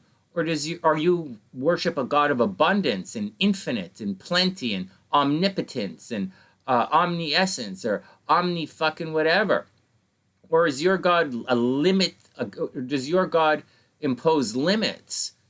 You know, does your God say, like, I just don't fucking get it, right? Is your God, you know, I just don't get it. And so that entire the philosophy of shielding, of walls and shit, it's opposite of the true path of the warrior. It is completely opposite, you know? So anyways, hopefully, and there's an entire, you know, society is leaning to this ghosting thing because it's lazy emotions. And man, I don't want to be anywhere a million miles close to these people because I don't want to be around. I don't want to, like, at the best of times, I don't think that I should have to interact with them anyways. And so if they're going to be like that, or if at any moment they're going to break everything apart and take off, well, if it's important, I'm not going to put myself in a situation where all of my everything can be derailed by someone who's emotionally irrational and can't compromise, you know, or, you know, so I wouldn't do that. I just wouldn't. Or if there was some reason that I had to, it better be a really good fucking reason. And in my time in life, when I've had to do that, capitulate to nonsense like that, it was for a very good fucking reason. And the reason has nothing to do with, oh, I like the person or anything. I would just fuck them right off. And so, you know, if you're, so that's the deal. But, so that's my 2 cents on it. I think it's extremely weak game. But at the same time, you have to block irrational people. You know, if someone's being irrational and constantly attacking you, then get rid of them. And there are a lot of Sunnysiders we block on the channel, not because I don't want to talk to them, but one, I don't have the time for bullshit here. I'm live. I don't have the time for your bullshit. 2, there's a list of things that you can and can't do in this room. Fucking abide by the thing. And I'm not here to debate. We've been here for like since 2007. In 2022, I'm not really in the mood to debate fucking behavior by some fucking choo-choo can't fucking keep their shit together. So I really feel for you with the ghosting thing, and I really wish you didn't have to go through it. I really wish you had the confidence or you had the ability to, I wish were in a situation where you were able to find yourself in a relationship with someone more mature than that, you know, with someone more grown up, you know, with someone more emotionally sound. I wish you had you were able to attract someone or fall in love with someone who doesn't disrespect you, you know, but if you want to get into a relationship with someone who already disrespects you, with someone who's already abusing you, if you want to, like, I can't believe you would come here and ask me if someone is going to stop abusing you. My answer is you should kick him in the fucking balls and just step on his fucking thing. And then you should take his wallet and ring up his credit card and say, fuck you, ghost me now, asshole. That's my recommendation to you. Don't bring your problem to me for free. Actually, you know what? I'm not going to tell you anything more. If you want to know anything like that, you have to pay for it. I'm not giving you any more free advice. I'm sure fuck not giving you psychic advice for free because you're already doing it for don't ask me to drag through the same shit that you are. Anyways, next. Yeah, it's emotional maturity. Hey, Cher, what's up? Hold on. There's a 6-year-old. Okay, hold on. Oh, Jackie's here. That's why I wanted to say hello. Hey, Jackie, what's up? All right, let's do it. Sue's up. Sue's got to put a timestamp. Guys, timestamp for Sue, and then we're going to be up. No way. There's no fucking planet that I'm going to give you advice for that for free. No way. If you want to be abused, then you have to pay for me to answer that. You 100% have to pay. And I will answer it. I really sincerely will answer it. But you're letting yourself be abused, and you want me to do something, and now you want to come and abuse me? As much as I feel for you, the answer is no.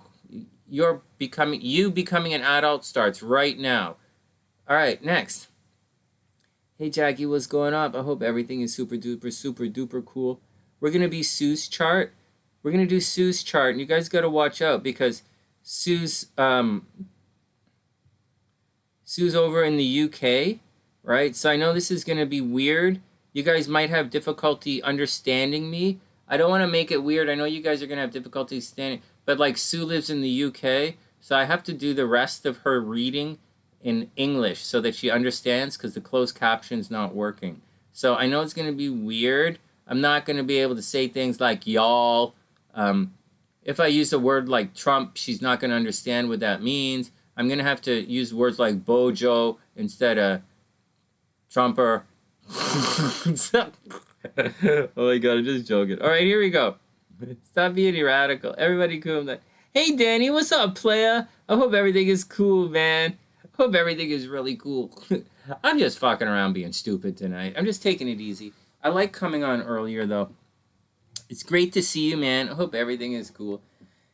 Here we go. Let's do this chart and then take a break and then take off for the night. Not a lot of readings, switching times. This is the time of day I want to come on. So we'll sort it out. I'll figure it out. I'm not as tired. I feel good. Let's roll with it. The British sense of humor... Biscuits instead of cookies. Oh my god. Oh my god. Yeah, biscuits instead of cookies. All right.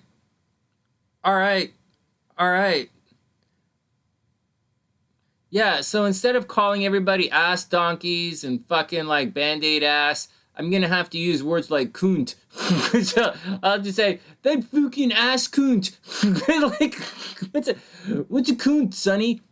I think it's like a fucking, like a possum. I think a coont is like a possum with like their ears are like, I think it's like a British raccoon or a British possum, and they call each other coonts. I'm not sure what it means, but I think that's what it is. So instead of saying things like, get that total ass fuck out of my face, I'm gonna have to say, hey, stop being a coont. Get out of the garbage. Get your stinky coont out of my garbage. I think that's how they do it. I'm not sure. And instead of the middle finger, they use two fingers. I'm not sure why, but that's the way they do it. All right, everybody ready? Okay, a lot of sarcasm. All right, so get that coont out of my garbage. But like, I'm being sarcastic. So put it back in my garbage. I can't figure out British humor, man. I watched that Mr. Bean fight a bee for like 10 episodes. Like for a solid 3 hours, I watched Mr. Bean fight a bee. Okay. All right, my mom loves it. All right, everybody stop it. Everybody stop it. Let's get back to it. Stop it. All right, Wing One, watch out. The language is going to get... Oh, sorry. Australia has possums. The UK has squirrels.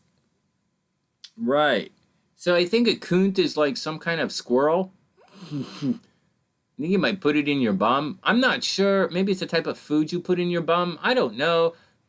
I don't really know. I've never been to the UK.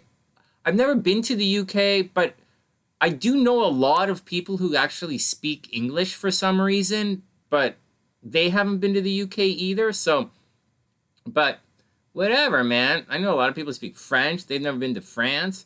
So, whatever. I know more people who play hockey than speak English. But like, anyways, let's move on with things. All right, next. No, Wingman, I'm just saying we have to change it. Because Sue's in the... Okay, fuck it, whatever. Let's just look at Sue's chart. Here, enough. I'm trying to explain a joke that doesn't make any sense. What the fuck? God, I've gone from stupid to like... I'm defending... I'm doing the one thing I really can't stand. I'm defending stupid. You gotta make me laugh. Oh my god. Alright, here we go. SLC should be laughing her ass off if she heard me say this stuff. All that language...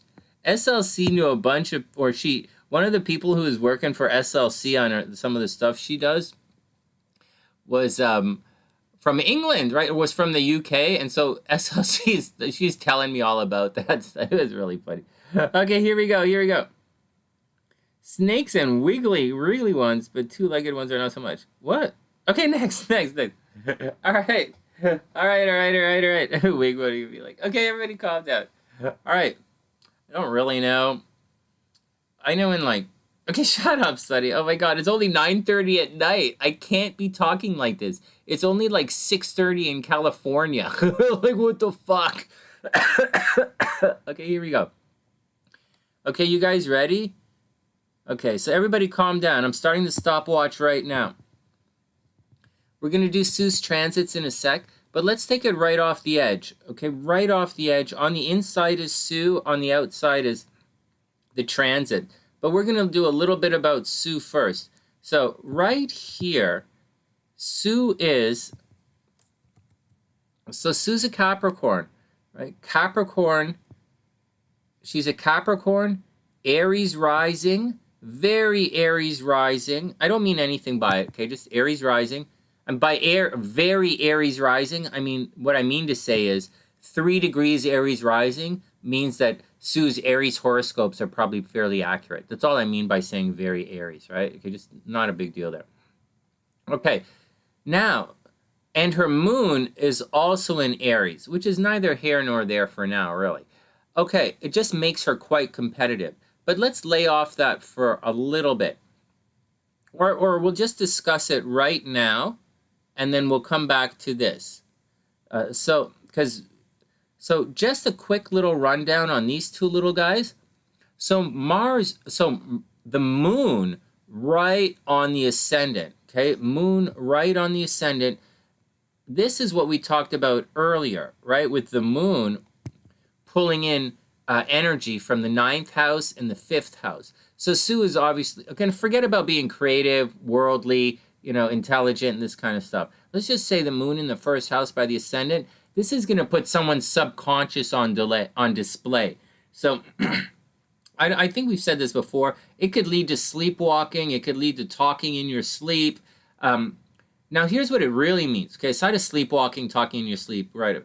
It means, for what you guys want to know, moon in the 1st house people tend to be sex symbols, right? Moon in the 1st house people, Lilith in the 1st house people, those guys are sex symbols. So Sue is probably a sex symbol for most of her life.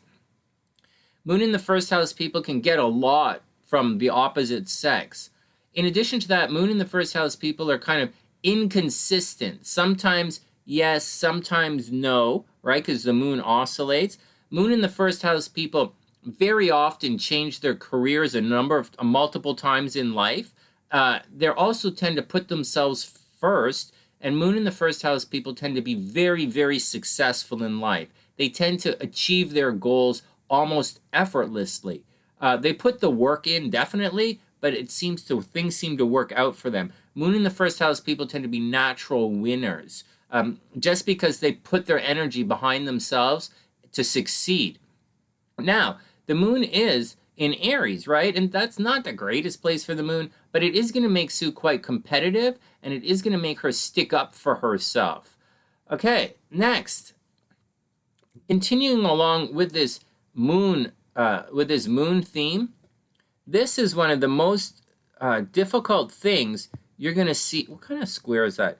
This is one of the most difficult things you're going to see in astrology. You're going to see the moon. Sue has the moon. So the moon is loosely conjunct, very, very loosely conjunct Mars, and 25 degrees. It's only 15 degrees, right? So if they were in the same sign, most of you guys would say it's a conjunction, even though it's not. But it's loosely conjunct, and I'm bringing it in because this is pretty loose up there. So what Sue has in her chart is extremely damaging, extremely. One of the most painful things you can have in a chart, and I'll explain it in a sec. Now, before we get to this square right here, we have to talk about what's happening, what this moon is squaring. And up here, the sun almost conjunct the north node. This is going to give us someone who is very, very confident in themselves. Sue probably has a lot of belief in herself. She believes she can accomplish what she wants. It's in Capricorn. Sue is very progressive. She's good at working a plan. She's probably good at achieving her goals. Now, because it's conjunct the North Node, although she has a lot of faith in herself and she's confident in herself, she does not have confidence in other people. Sue might have a belief that other people are going to let her down. She might believe that other people around her are probably going to stab her in the back all the time. And she's developed over a course of her lifetime, or more than likely from a past lifetime, a situation where people are always letting her down and they're always stabbing her in the back. So that's what it is. The Sun conjunct the North Node means you have a strong belief in yourself, but you don't believe or trust other people. Strong distrust of other people.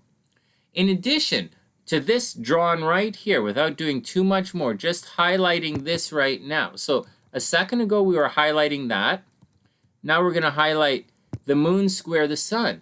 So the moon square the sun creates a situation where someone might not be motivated at the best of times. This creates someone who is a little bit on the lazy side, a little bit is unmotivated, extremely inconsistent, and they generally take their time to get things done, right? They oscillate. These guys, their moods change. So Sue's mood probably changes from what she wants, what she desires changes over time, and she can be more moody than you would realize.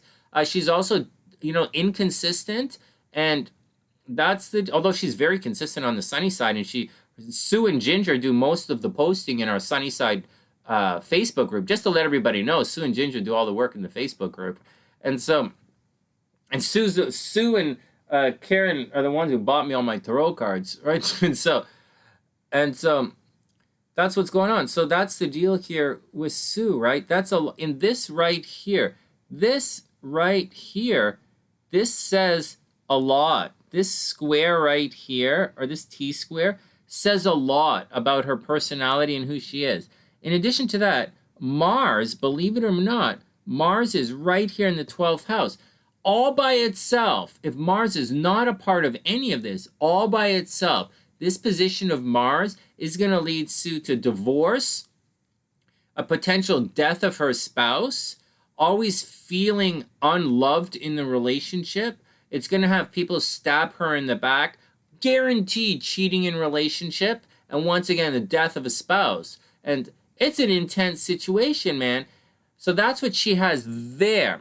Okay, so we talked about the moon in the first house. We talked about the sun conjunct the North Node, and we just spoke about Mars in the 12th house.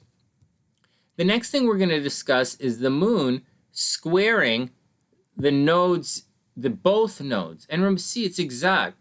So when the moon squares the nodes in your natal chart like this, strong possibility, this means that her mother had a child who did not survive. So I'll say it again, it means your mother has a child that does not survive. So it means Sue might have lost a brother or a sister before Sue was born or sometime in her lifetime. It brings a tremendous amount of stress to your life, a tremendous amount of problems to your life. And not only that, this is that bullshit fucking thing that stupid coont on Twitter said. It's just stupid. I went over that earlier in the show, why it doesn't make sense. All right, so Sue has that in her chart all by itself. Very, very stressful. Sue's chart, has death in it. It's a difficult chart. It doesn't necessarily have suicide in her chart, though, right? Obviously, because Sue's still alive. So, in addition to that, Venus up here is almost totally conjunct Lilith in freaking the 8th house. So Sue is I don't know what Sue looks like or what she was like when she was younger or whatever, but Sue is clearly psychic, clearly like 100% psychic, and she was probably a sex symbol. Like, very seriously, she was probably a sex symbol. Somehow, I don't know. Sue likes wearing those like socks that, are below your ankles. I don't know. I don't know. I've never been to the UK. I don't know what it's like. You know, whatever. and so that's what's going on. Sex symbol. It also indicates over here in the 8th house, there's a possibility for, in certain situations, maybe sexual abuse. You got to watch out for that. Again, it's cheating in relationships. Venus in the 8th house and Lilith there means you're going to spend a lot of time staying in other people's houses, and you should inherit a lot of money, and you should win legal battles. Quite readily, you should win legal battles easily, actually. And you're very good at investments, shared resources, and you may find people always there paying for you whenever you're ready for, whenever you want it. All right, we're not going to talk about this Mars trine Pisces, because obviously that's a good thing, right? It means you're pretty lucky. All right, whatever. Next, what else is going on in this chart? So that's important stuff happening in the chart. We're going to look at the transits in a sec because it's pretty good. Over here, right, divorce or different in age, right? Marrying someone who's, you know, different age. All right, next. All right, so over here, right, maybe unexpected pregnancies, right? Uranus is in this 5th house, unexpected pregnancies. Jupiter is retrograde here. She should have, you know, a couple of kids, right? Jupiter is right here, but it's right across from Chiron. You guys seeing this? This unexpected, this Jupiter and Chiron this Jupiter and Uranus retrograde are directly opposite Chiron. That's going to cause a wound. Chiron, wound with the kids, right? So the kids, some of the kids are there's going to be a problem with the kids. All right. I'm going to leave Sue's natal interpretation at that, because as I'm speaking, I'm noticing a lot of the stuff that I'm telling you about is actually being activated right now by transiting planets, right? Like the South Node is activating that, and Pluto is activating this, right? So let's slowly cruise into the transits now as we're talking about all of this stuff. Hey, Maddie, sure, why not? Lots of socks below the ankle. Oh, yeah. Stockings. Oh, my God. I don't know. My shelves are bare. Sue, I don't know. Okay. Oh, my God. Yeah, Maddie, no problem. It's $35. The mini readings are $35. All right, next. Sue, you keep getting kicked out? What? I mean, Angelica keeps getting kicked out? What? All right, have a wonderful night, Angelica. I'm not kicking you out. Everything is cool. All right, I'm not kicking anybody else out. All right, let's do the transits as we're going on. Okay, guys? So as we're cruising along, so first up, so Sue, let's do the first, let's keep it in order here. So Sue, your goal is to wait until I say that Jupiter is at 3 degrees Aries, right? Jupiter is about to go retrograde. And when Jupiter goes retrograde and it hits 3 degrees Aries, you're going to be like super lucky, right? Like you might win the lottery lucky.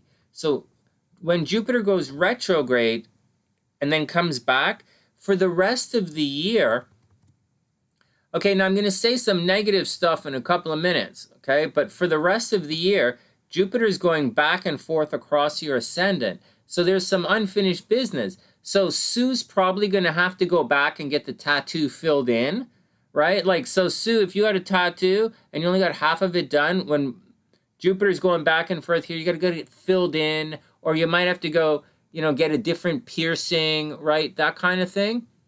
But your identity is going to, it's not changing. I wouldn't say your identity is changing or in a flux. I'm just saying Jupiter's crossing your ascendant. So for the rest of the year, you're actually really should be quite lucky. And you should be very optimistic about a lot of stuff. Even though Jupiter is squaring your sun, right? Jupiter's going to square your sun. It's going to square the nodes. It's just a transit. So don't get too squirrely. Don't go too crazy. Don't freak out too much. And we'll continue along and I'll explain it. All right, so watch out for that. Next, for everybody who wants to know about identity theft. Sue has Chiron. So the moon, right? Change in identity, right? The moon squaring the nodes, right? The first house, stuff in the first house, when it's debilitated, causing problem at square, because it's going to cause problems with your identity. And over here, Chiron is cruising through. Forget about the fast guys, okay? That's fast. That's fast-ish. Like these slow guys, you know? This is going to create a problem in her identity. She might have, you know, it says if you're looking for identity theft, that's one of the things that's going to cause it. She's going to have a problem with her identity. People are going to mess it up. So heads up. And when Chiron, right? Chiron right here, squaring the nodes and squaring the sun in the first house, you could easily have identity theft. All right, next. What else is going on? So the big thing that's happening in the sky right now, this is the big thing happening in the sky. This is the unexpected that's happening. And for Sue, it's happening right at the cusp between the first and second house. So on one hand, she has to watch out for something weird happening in her identity. Like Sue, if you get a tattoo, oh my God, make sure they double check the spelling. You don't want everybody to be like, you don't want to get a tattoo of like your name on like, and they spell your name wrong. Like, could you imagine you got a tattoo and you're like, what does it say? You're like, can you imagine? Sue goes to get her, like, to go do the tattoo thing, and Sue's like, look, check it out, check it. And she's looking and they go, holy fuck, that jackass. Sorry. I was speaking North American again. Hold on. So Sue does this and she looks and she's like, oh my God, that coont spelled my name wrong. Instead of S-U-E, he spelled Sue, S-O-O. And you're like, who the fuck spells Sue, S-O-O? What the fuck? That's Chiron. That's all that shit happening in your first house. You have to watch out for your identity.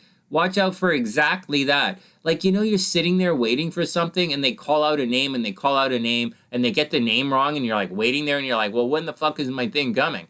And, you know, it's that kind of thing. So be careful that some like crazy coont. So what else do they call it? Some crazy bollocks. Yeah, bollocks is an English word. Some crazy bollocks comes along and like coonts up your identity, your name, okay? And I know I'm joking about it, but oh my God, I'm so worried about it. Sue, from now, everybody, from now until the end of the month, guys, you have 10 days to go through this. Papa Sunshine has another round of these pills he has to go through. I swear to God, all I'm thinking is you just have to make it through these rounds. You make it through, you're going to be okay. And he's the toughest motherfucker I've ever seen, so he can do it. And so he's got to do it. But that's should be focused. And if he can get past this next round, he's going to be okay for a while. And I feel that in every essence of all of me. He's just got to make it through this. And he can because he's tough. And so that's what I'm saying for all of you guys. Sudden, unexpected. I don't know what that means for you. I don't know everything. Hey, Sunny, you didn't tell me she was going to get pregnant. Well, I didn't know you were going to fuck her like that. Hello? I thought you were just going to hang out in the movie theater and have fun. I don't know you guys are going to fucking go back in the car. So I'm just saying, you know, everybody throw the seeds. Keep throwing the seeds. Keep throwing the seeds. And for someone like Sue, watch out for seeds being thrown at her, right? So watch out. There's a lot going on right now. It's unexpected and it's very scary. Okay, let's get back to it. Just a heads up. And for Sue, that's right here. It's right here in her identity, and it's also approaching her money, right? So Sue shouldn't have any more money problems because the North Node is out, right? And the second house is actually empty right now, which is pretty good for Sue. This is a good idea. Also, the South Node over on the other side has cruised into the relationship. So that's all right. So right now the South Node is crossing her Saturn, which isn't the greatest thing, right? The South Node doesn't like Saturn, right? It makes it arduous. And for Sue, this is going to put a little bit of a downer on committed relationships, which is kind of the British way, right? So, like, it's not a big deal. So for Sue, who's a Capricorn, it's not really a big deal. If you were like a Libra, or it would probably be a big deal. But as a Capricorn, it's not a big deal at all for Sue. It's just dissolving and changing her relationships. And that's the major action. This 18 degrees Taurus doesn't really mess up too much in her chart, and it's actually fairly harmonious with a lot of her, Capricorn action, right? So that's actually pretty good for Sue. So, but definitely keep things open with changes in your appearance and, identity stuff, and, just keep it on top of it. Money should be okay. All right, next, around a little bit more. Sue says she likes being single. Sunny tears. Oh, that's cute.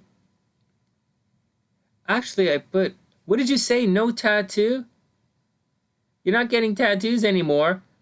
What? Why not? Soonicorn would be cool. Sue the Soonicorn would be cool. I actually wrote your name in the description box with an apostrophe. I thought it would be cool. All right, whatever. Oh, thanks, guys. All right, Wing One says, from New Jersey, I found a passport in London once and another what? No way.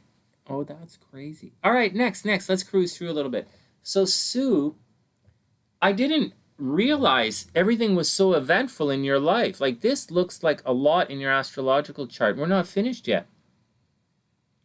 So, Venus is in the 4th house over here, and Venus is attracting a lot of attention down in your 4th house. So, good things, Sue, good things should be happening at home. Good things should be happening at home. You should be making money. Money should be coming in, checks in the mail. There are going to be problems, right? Lilith is going to cause problems there, but your home life should be pretty good. It looks like you might be inviting people over, so that's pretty good. But anyways, really good, because the Venus is attracting, like your South Node is attracting right now. It's it's a very positive, it's quite positive. All right, next. I know it's squaring all of this. I know, but it's okay. All right, what else? Spotlight on the kids. That's past. It's still there, but it's past. Don't worry about it. Yeah, dissolving relationships. Your relationships are going to change a little bit. And one more thing there are two more things we want to talk about, but the big one, Pluto is right on top of the Chiron, which is opposite your kids, right? So, Sue, watch out. For the rest of the year, Pluto's going back and forth, right? It's red, so it's retrograde. So watch out for problems with the kids, right? Chiron is in social media. Chiron is in groups of people. Chiron is in awards and stuff. So watch out for changes in groups of people. Watch out for a problem on the internet. Watch out for commuting groups, everything changing. And on top of that, absolutely watch out for major problems with the kids that's unexpected.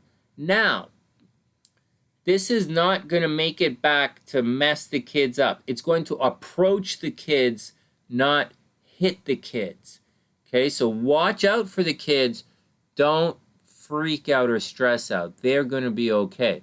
So you just have to watch out for you, and you got to watch out for things happening around and to you and stuff. All right. I think your health is going to be okay, actually. And finally, Saturn obviously is cruising through the 12th house for the next 2 years. So for the next 2 years, obviously you have to watch out for being blamed about things you didn't do. But so what? It's just whatever. What are you going to do? It's not like you're going to go to jail or anything, so don't worry about it. Just watch out for people trying to control you. But the deal is, you already know that's going to happen, so I wouldn't worry about it. I would worry about this, though, Sue. I would worry about this. Later on in the year, or next February, when Saturn is at 26 degrees Aquarius, this here, Sue, this Saturn is going to square your Venus next January, February. Sue, this means money is going to be difficult. Money is going to leave your chart. Something is going to happen behind the scenes next year we're like around this like January, February, March. Next year, money's going to leave your astrological chart. It's going to be very expensive. You're going through your regular square. Like, let's do this again. Saturn's going to get back down to here. It's not going to come, as far as I know, it doesn't come. You're redoing your Saturn square again. So money's going to get difficult. Relationships are going to get difficult. That's it. Money and relationships. It's going to happen behind the scenes, out of your control, without knowing. And actually, Sue, this is a heavy, heavy, heavy eventful. Like, your chart is a heavy chart anyways. We know that. It's all cool. But this is heavy, Sue. You're going through this Saturn square, this stellium right here. You're going through your 7-year itch. You're already through it. It's coming back a little bit. You're going to be out of your 7-year itch in January. So that's happening, right? This Pluto is making a thing. It's fucking up. It might fuck up the kids a little bit. That's going to suck a little bit. Your Jupiter is going back and forth across your ascendant, which is making you ridiculously lucky. The last time you were lucky was 12 years ago, right? So watch out for being, lucky 12 years ago. And aside of that, you have to watch out for, arguing, facial blemishes, nosebleeds, hitting your head, the usual stuff, and a big change in your identity. And that's the deal. It really is crazy, It really is a lot, Sue. Seriously. It's a lot. I don't think this is a lot. Holy smokes. Like, seriously. And so,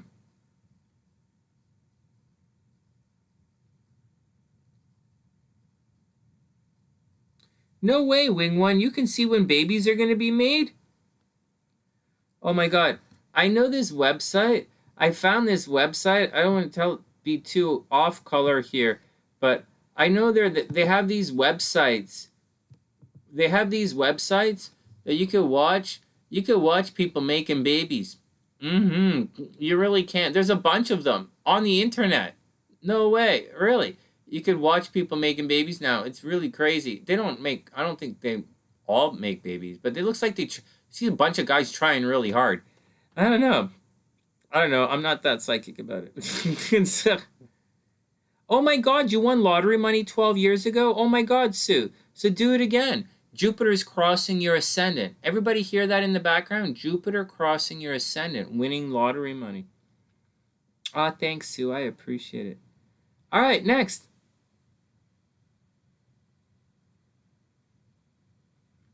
Oh my, I'm just joking, Wigwood. I'm just joking about that. You know what I'm talking about. All right. You can tell what sex they are. Can you really? Hold on. We have Anonymous has just popped in. We have to get their digits. I'm just joking. Hey, Anonymous, I gotcha. January 2nd, 82, 1836. Okay, give me 1 second. Is Anonymous around anywhere, guys?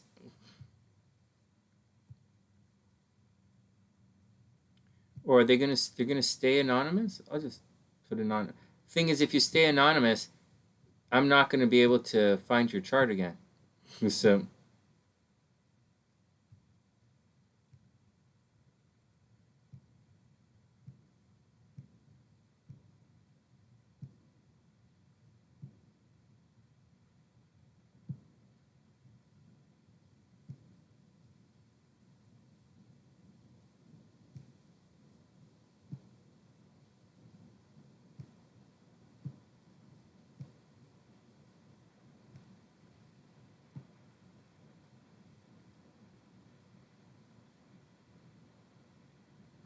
One sec.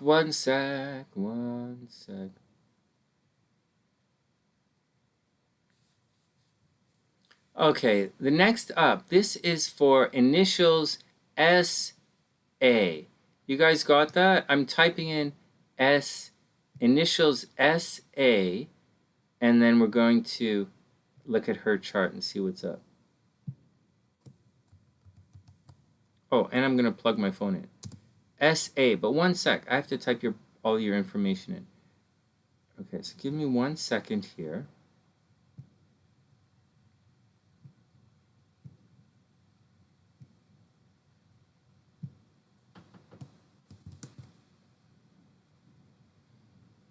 All right, Sue, have a wonderful, wonderful night. Sweet dreams, Stu. Stay out of trouble. All right, here we go.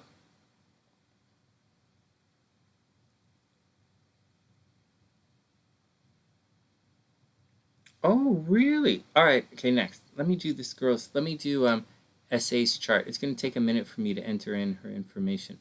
And I think it's right here. So first, I'm going to put it in the description box so I don't lose it. All right, January 2nd, 82. Do I have this chart already? January 2nd, 82. Jan 2nd, 1982.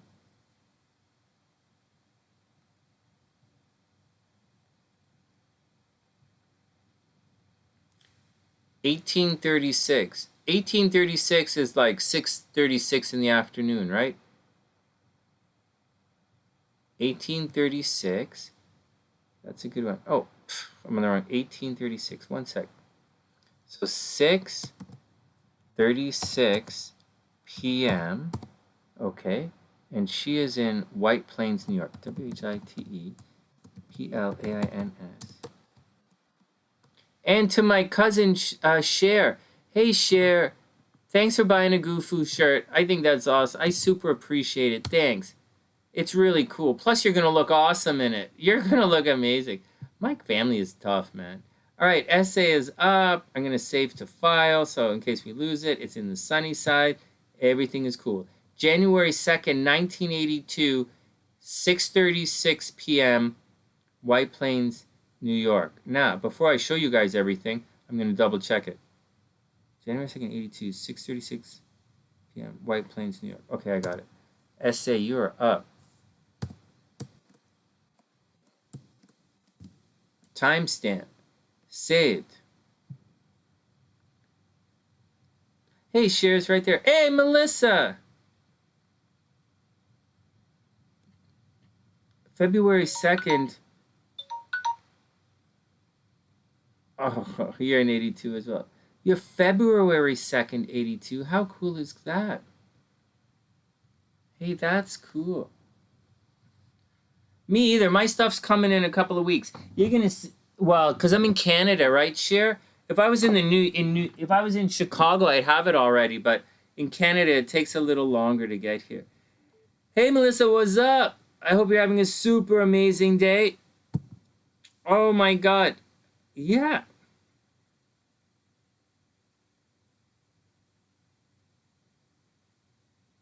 Alexandra, what's up, Alexandra? 26, you're tired. It's all cool, Melissa. All right, here we go.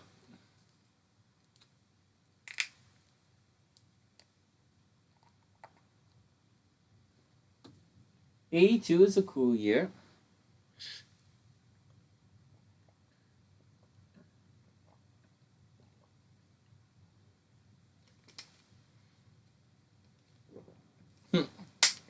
That's cool.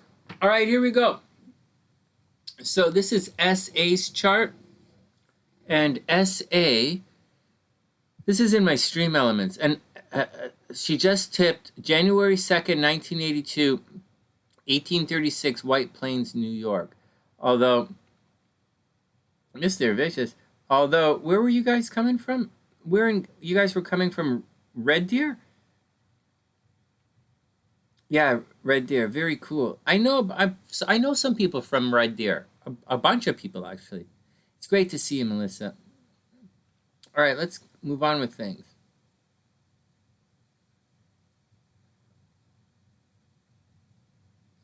All right. Hey, Cass, what's up? I hope you're having a wonderful day as well. Alexandra, go ahead and ask away. Well, I don't do free readings, right? So, but like, I might answer your question based on what's going on in the sky right now, because we do know what's going on. All right, next. Yeah, go ahead. Go ahead. Do your okay. Do your thing. But go ahead. Go ahead. Go ahead. Astrology readings for me to look at your transits. It's $35. I'll gladly do it. But we're gonna do essay in a sec.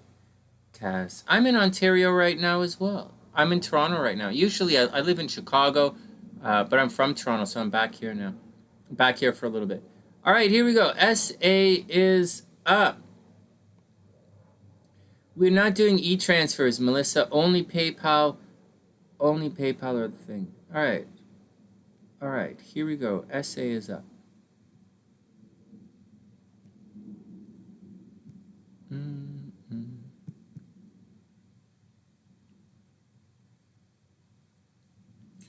Well, this is an interesting chart. Are you guys seeing this? You're not seeing this yet, right? Okay, here we go. Okay, that's Sue's chart up here.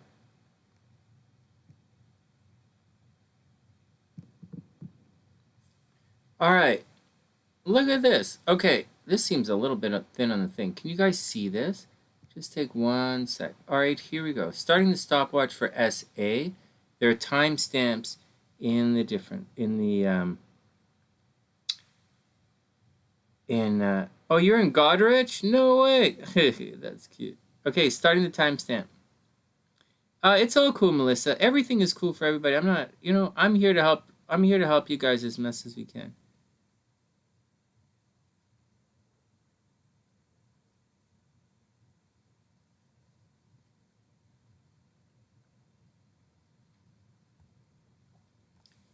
All right, here we go. Starting it up for SA. All right, so this is SA's chart. There are timestamps in the description box. And here we go.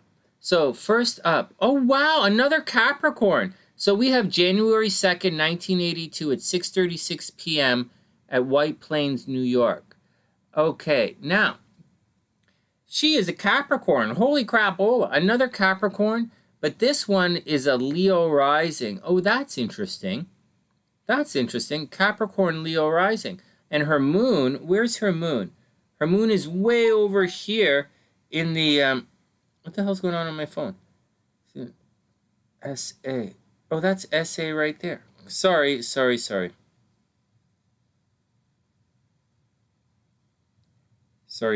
Here we go.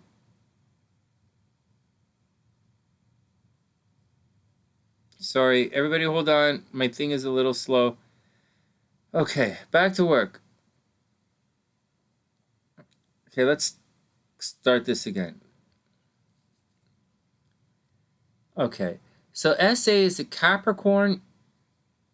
She's a Capricorn Leo rising, and her moon is in Aries. This is another one. So although her chart is not the same as the other charts, it's an interesting chart nonetheless. So what are some things that really stand out in this chart right away? Right off the top, her moon is definitely square her sun, and her moon is opposite her Mars right there. Excuse me. So that's going to cause a lot of problems. This is just like the last chart. This person right here, so SA might be a little lazy. She might be a little lazy. She might be very inconsistent. She might have trouble with her partners in relationships. She might change her mind a lot. Although the moon is in Aries and she's quite competitive, this is very similar to the last chart, although a little different. And it's for the same, right? The moon square the sun, Capricorn Aries. Now here's what's going on. This moon is a decision kind of moon. When the moon is over here, it's time to make decisions on if you're going to move forward in life.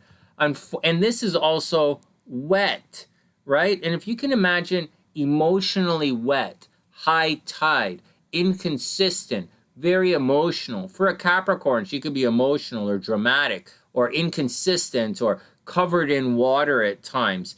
Even though the moon is in a fire sign, right? Her mood is going to oscillate. She is going to change her mind a lot, like a lot. Over here, with the sun, the south node, and Mercury all in the 6th house, this is going to make her a bit of a workaholic. Maybe she's a bit of a fitness person. Maybe she works in the health industry. Maybe she takes care of people. But she has to have her habits there.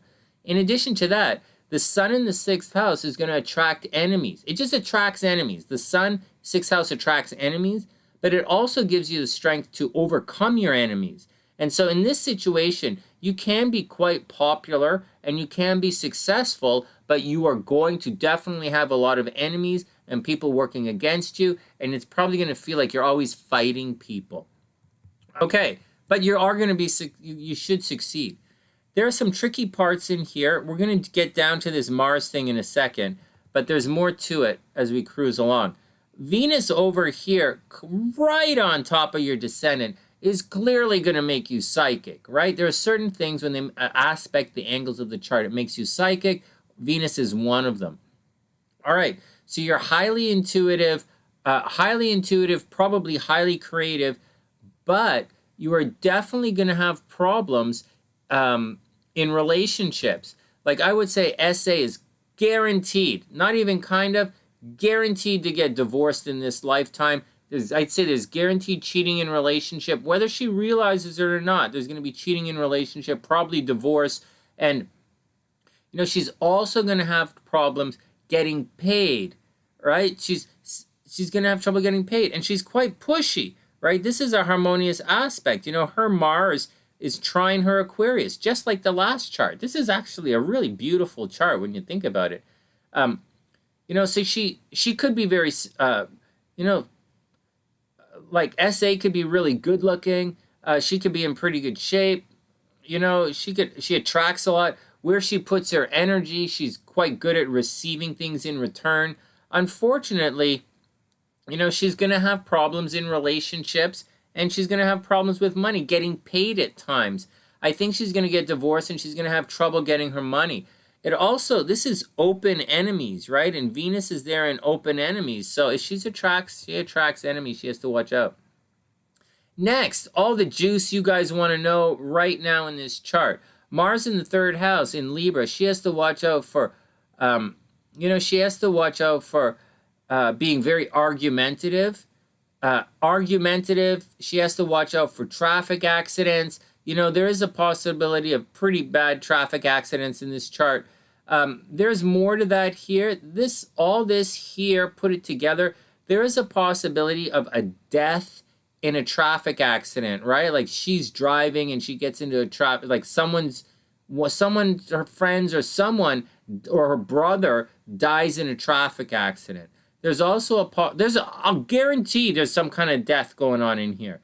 Because although the moon, I mean, isn't really going to make any, and the Mars isn't going to do it, Saturn and Pluto are both squaring the nodes. That is going to cause a major rift in her life sometimes. It is going to bring a death to her life. It might be a death due to driving. Again, her friends, or brothers, or sisters might die in a traffic accident. Period. Over here, there might have been a lot of violent, not necessarily violence, right? I can't just say Pluto's violence, but it indicates a big change happening at her home at certain times. Like things got torn down. Like maybe her parents got divorced when she was young. Maybe she was taken away from her home. With Jupiter here in the fourth house, that would indicate that she might have had multiple parents, right? Like, you know, some kids grow up and they have, you know, like 2 or 3 dads, and someone might have 2 or 3, like, you know, they like, you know, that kind of thing. Like parents remarry and stuff. Or they might have very, very big families. And I think SA is a situation where she's kind of raised by a community maybe, or there's like, you know, a big family or lots of stuff, and she might have a big extended family, which is, you know, probably quite supportive. But there was a change going on.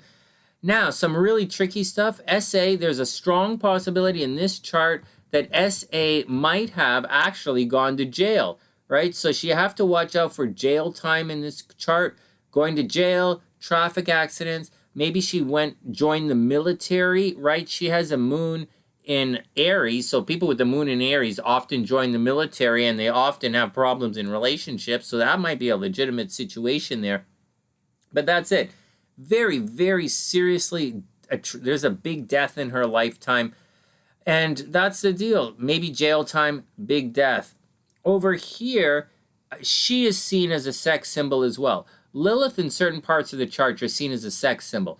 First house, you're a sex symbol. Fifth house, you know, you're going to have, so in the fifth house, it could be a sex symbol as well, because it's your sexuality. The planet of sexuality is in the house of sexuality. So there you go. Lots of sex.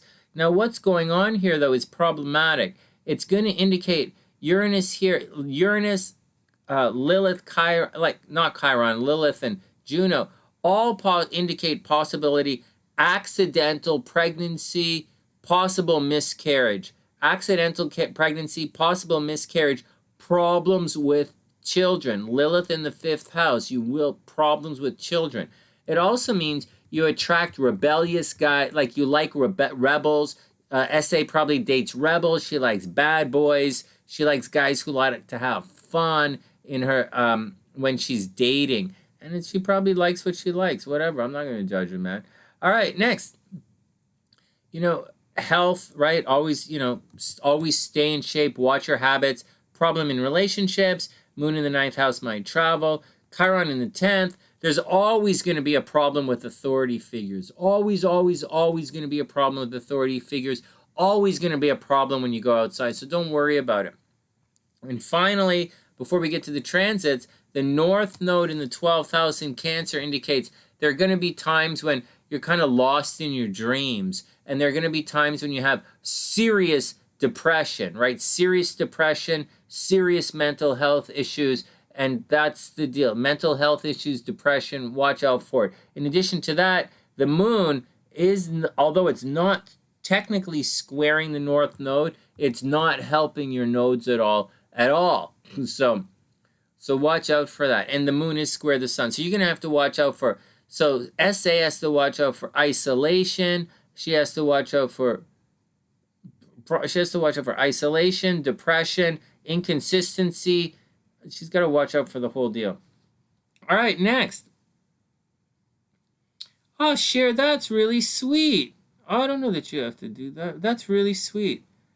I'll look at your chart. That's really cool. All right, next. Hey, Cass, is this your chart? Cass, is this your chart? This isn't you. This is SA.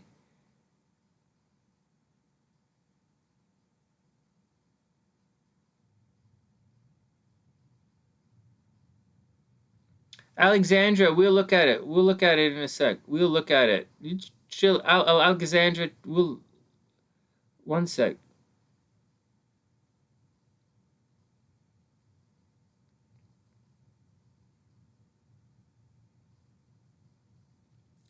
All right. Everybody cool? All right. Yeah, we'll do it tomorrow, Cher. It's going to be fun. I'm excited. I have your chart here, don't I? Sherry, let me just take a pause for SA for a sec. We're not finished, but oh man, we're almost. We're gonna come back to the transits. I just want to put Sherry on the list so that I don't forget her chart because my cousin, right? So if I don't, I'll just, you know how I do my things, right? Okay, so SA is here. Sherry D. Okay, so you're right there. SA. And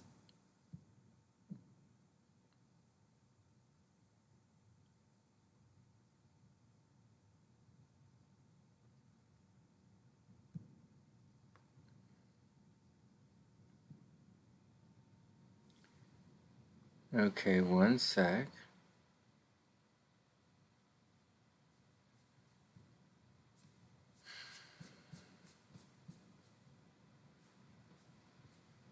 All right, one sec.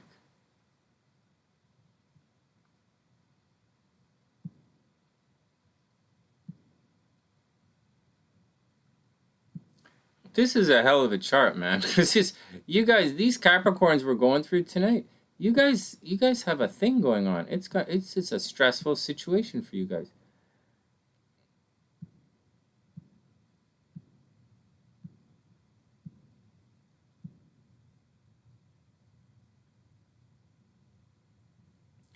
Right before I finish SA's chart, I have to. It's her name is Susan, right? Susan's up right now. Before I finish Susan's chart, I have to double check everything. And Sherry will be up tomorrow. This is down here. Cass, is this you? Your brother dead? Your brother OD'd 2 years ago? Cass, am I looking at your chart? What the fuck? Am I really hold on a second.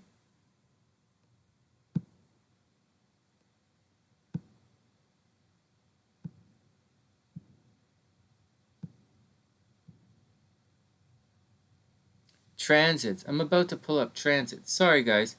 Cass, is this you? Yeah, I have your chart. Yeah. Okay, SA. Let's finish it up. Let's do the bi-wheel. Or let's do the... Oh, we're not on the same screen, right?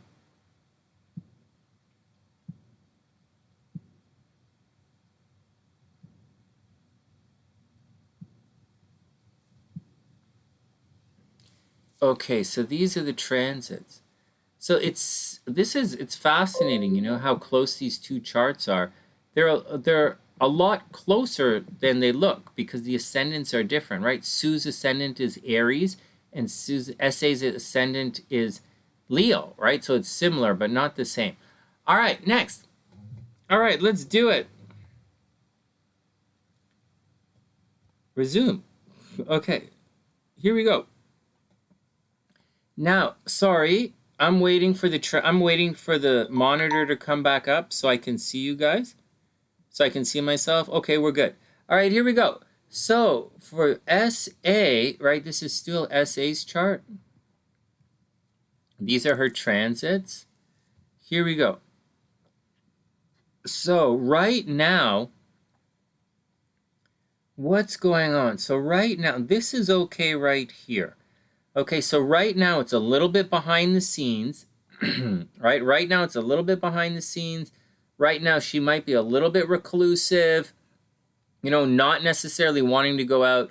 She might want to go out, but like, because there's all this energy at the top of her chart. But like, the Sun and Mercury are both behind the scenes in the 12th house. So this indicates that people are definitely checking her out and they're looking at her and they might be gossiping about her. Just like we're doing right now, right? She's not here, so it's kind of like we're doing it behind her back.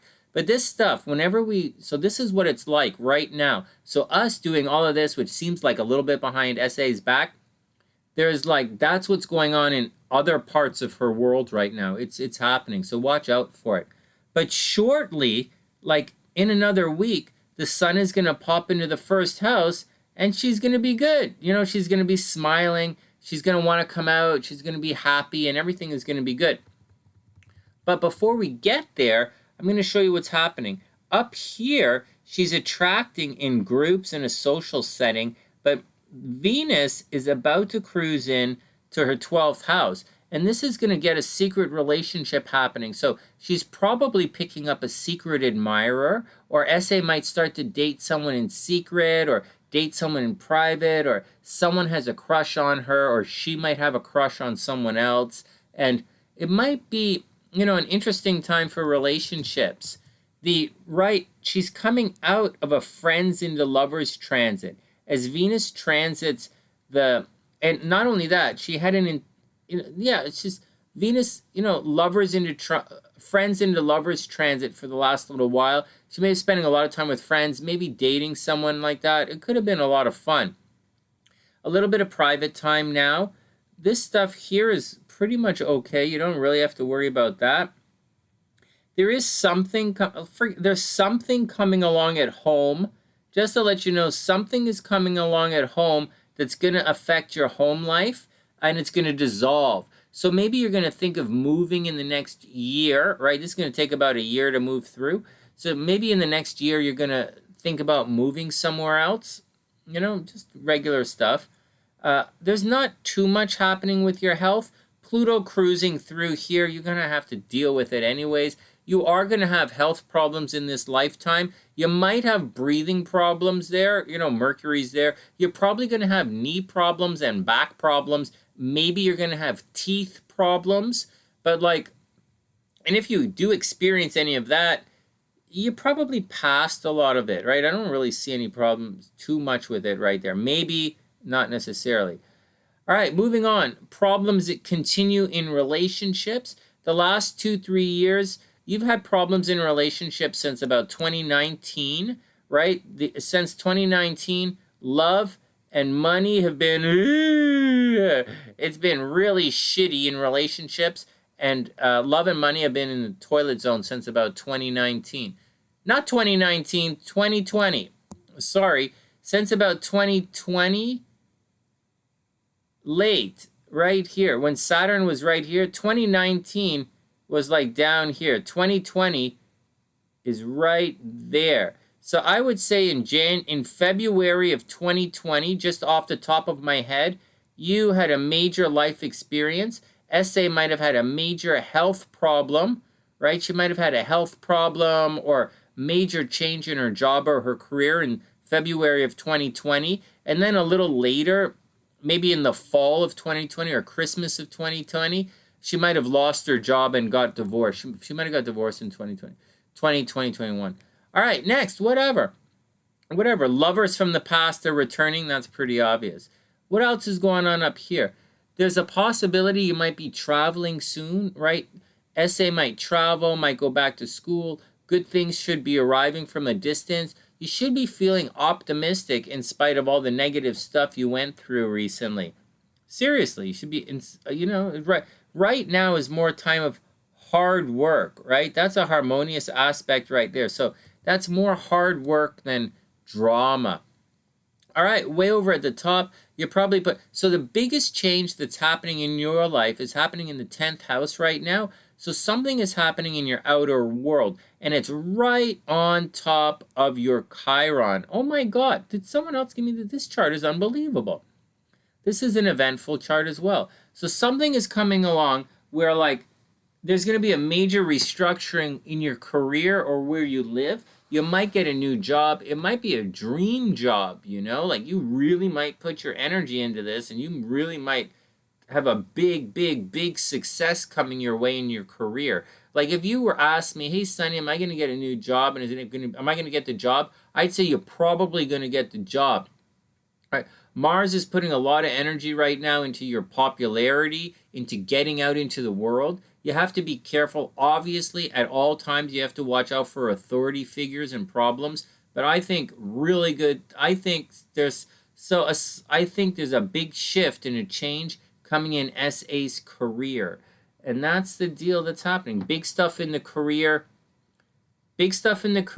She might move sometime in the next year and a half. Relationships suck, but they will get better.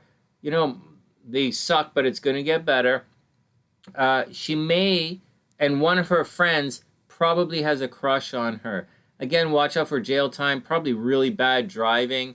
And her emotions, can be argumentative, or she's probably likes to debate. She could have, she could be a lawyer, a communication expert.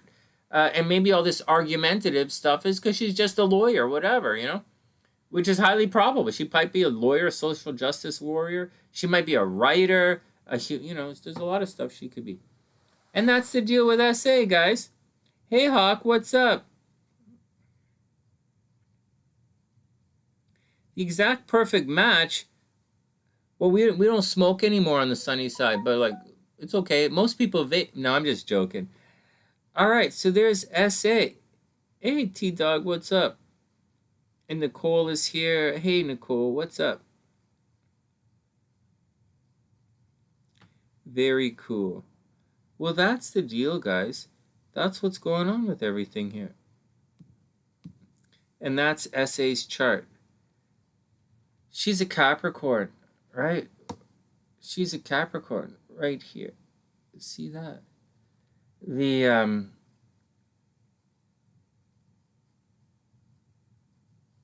Yeah, it's cool. Yeah, she has an interesting chart. It's not quite as tense as Sue's chart. Sue's chart is like hella intense, but this is a very intense chart as well, or like very intense. I don't necessarily see suicide in the chart, but I see mental health problems and a little bit of depression, isolation at times, but I think it's a pretty good chart. I think she's going through a difficult thing right now. There might be a little suicide in the chart, but I think she's just got to push through everything. She's going to be okay. Just watch out for it. Probably not. She probably didn't go to jail. She probably works like as a lawyer, or she works taking care of other people. So instead of going to jail, she's in control of other people's movement. Does that make sense, guys? Because her house of movement, where we look for these things, is kind of has restricted movement. So she's probably controlling how other people move, or she has to do that, or she's probably just a flat out bad driver. And that's the deal, guys. That's the deal. As far as I know, that's all the readings we have for tonight. Or that's all the paid stuff that's here. And this is a lot of fun.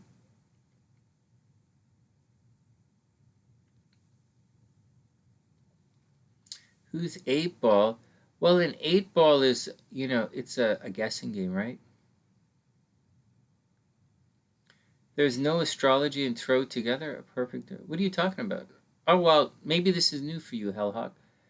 Astrology and tarot, they go together, right? These cards, just to let you know. I'm not sure what you're saying. But every single one of these tarot cards, like every single one of them, is represented in astrology. It's whatever. Guys, just stick around. You'll learn. You'll just whatever. It's all cool. We all figure things out in our own time. All right, I'm taking off, guys. I'd like to say, you know, a personal welcome to all the new Sunny-Siders. You know, I'm going to take off in a sec. If there are no more readings, I'm taking off. But hang out, you know, hang out.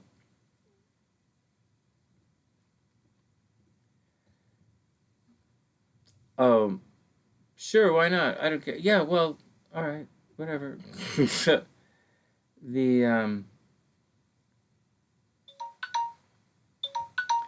Hellhawk, I gotta be honest with you. You know, just as a little bit of a joke, who cares what your birthday is? I don't even know what your name is. You don't even use your real name. Why would I give a shit about your birthday? Just as a little aside, you know, adding a little bit of clarity here. But I don't really care one way or the other. But it's really neat. Yeah. Yeah, I'm sure it's the way you do it. All right, guys, I wish everybody the absolute best. Absolute best. Welcome to all the new Sunny-Siders. Welcome to everybody who's tuning in. And that's it. And share. Thanks for popping. As for everybody, I hope everybody has a super amazing day. And that's the action. And that's the action, guys. One sec. I gotta do this thing right here before we book out.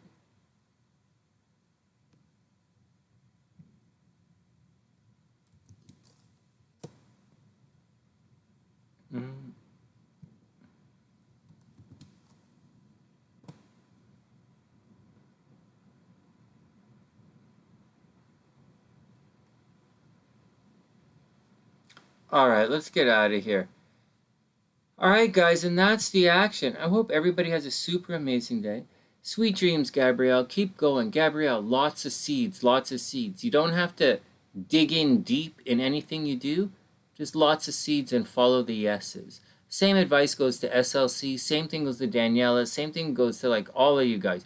If there's lots of little seeds and, you know, follow the yeses. And for the most part, just enjoy yourself doing this little thing in the next 2 weeks until the end of the month, right? From now until the end of the month. Make sure, you know, just have fun. Do it. Be prepared for the unexpected. And if it works out, you know, get ready for the ride. Now, me personally, I don't have any planets off the top of my head at 18 degrees. So I don't really think that that transit's going to necessarily affect me as much as, say, a different one. But if you guys have stuff at 18 degrees, it's probably going to, something unexpected is going to happen. So a major heads up on that, right, guys? But aside of that, you'll be okay. Tomorrow, I got to wake up and go for a run. Tomorrow's running day, right? You know, keep training. Tomorrow's a training day. And then we'll see it. I didn't shoot any videos for you. I'm doing all the psychic stuff, right? Hey, Tien, what's up? I'll just take a moment. And just as a little thing, I'll show you guys, just as a thing, before you guys take off or anything like that, let me just take a moment here and You know, there might be a bunch of you who don't actually know me, right? Or who don't know me or anything I do. This is my channel here, TheSunnySide. Let's do a different one. Let's do a different screen here. Let's go back to this one. So this is my channel, TheSunnySide. Here we go. And for those who don't know me, right? For those who don't know that I used to write horoscopes for the newspapers up here in Canada, for those who don't know that I've been around a while, for those who don't know anything about, don't know about all my media appearances, don't know about that I was a hypnotherapist, you know, as an erotic hypnotist, for those who don't, that I owned a music studio, those who don't know anything about me, this is last night on the channel right here. These shorts, this is me right here. Next. Oh, fuck! Did you guys just see that? Did you guys just see that? I am the most psychic guy on all of YouTube. Tower, right off the top. Here, right in there, have a look. Tower. And you got, here, I'm holding the cards. You guys can see it. Tower, right there in the Marchese deck. So this is last night. If your psychic can't guess the cards, why are you doing them? Anyways, whatever. Your psychic can't get the Tower. Good job, Why Sonny. are you wasting I'm just not as animated as I normally am. Next. Then we have the Death card. Oh my God. That was last night. Next. Bam. Oh, fucking right. This was last week, two nights. Motherfuckers. Ah, shit, I just demonetized another video. Fucking right. Star card, bitches. Fuck. All right. Shit. Holy fuck, we did it. Well, there's the 8 of Wands is right there. Running around. Camera. Running around doing their own kind of things. Dun-dun-dun-dun. Ah! All right. So you fuckers saw me pill that card, you bitch fuck. Look at that. Goofoo. I said the Empress in the World card.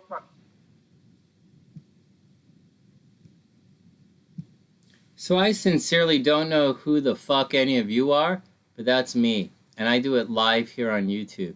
Everyone else can go goofoo. I don't give a shit. Everyone else can go goofoo. And that's our merchandise. For those who don't know, that's also our merchandise here on the TheSunnySide. On the TheSunnySide, in addition to obviously TheSunnySide merchandise, which should be obvious, we our new stuff is the goofoo stuff, our goofoo line, and it's right here. And there are links all over the place.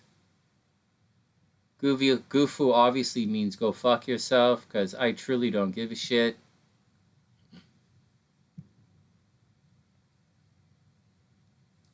Right, the hoodies, the merch.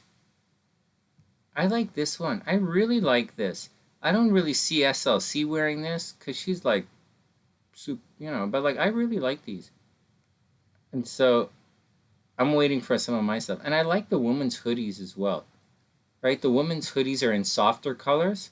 It's kind of cute, but the goofoo's a little small on this. But you couldn't, as far as printing is concerned, that's why I had to do it a certain way. I kind of prefer the goofoo on the men's, on the big stuff, right? I think it should be this size right here. Don't worry about the price, guys. That's up in Canada. Things are really expensive here. I like the printing on it. Anyway, so that's what we're doing. So that's who I am. That's what I do. And that's the deal, guys. And that's the deal. And that's it. I hope everyone has a super, super, super, super amazing night. And I wish everyone a holy F. You know what? You know what?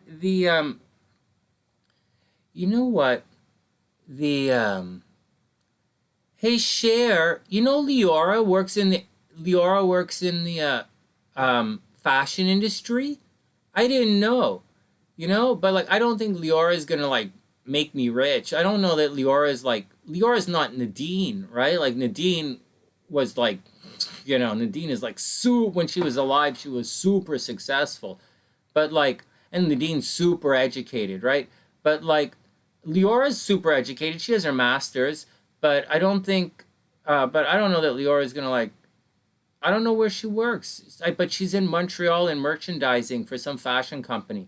But I'm not a fashion guy, right? I'm I'm an artist. It's different. Different kind of thing. I'm a writer, so we'll take it from there. But I'll see what's up. All right, guys, that's it. Everybody, I wish everybody a super, super, super amazing night. Wishing everybody the best of a beautiful night. And I'll see you guys soon. Wishing everyone the best of a beautiful night. And I'll see you guys soon. Somehow, I'm in the wrong spot.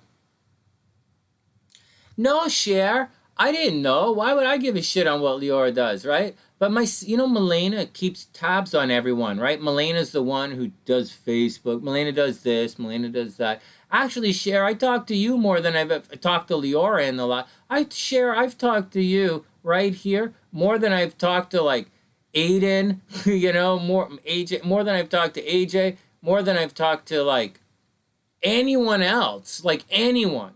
So I don't really give a shit, but what I mean is, I only really talk to you.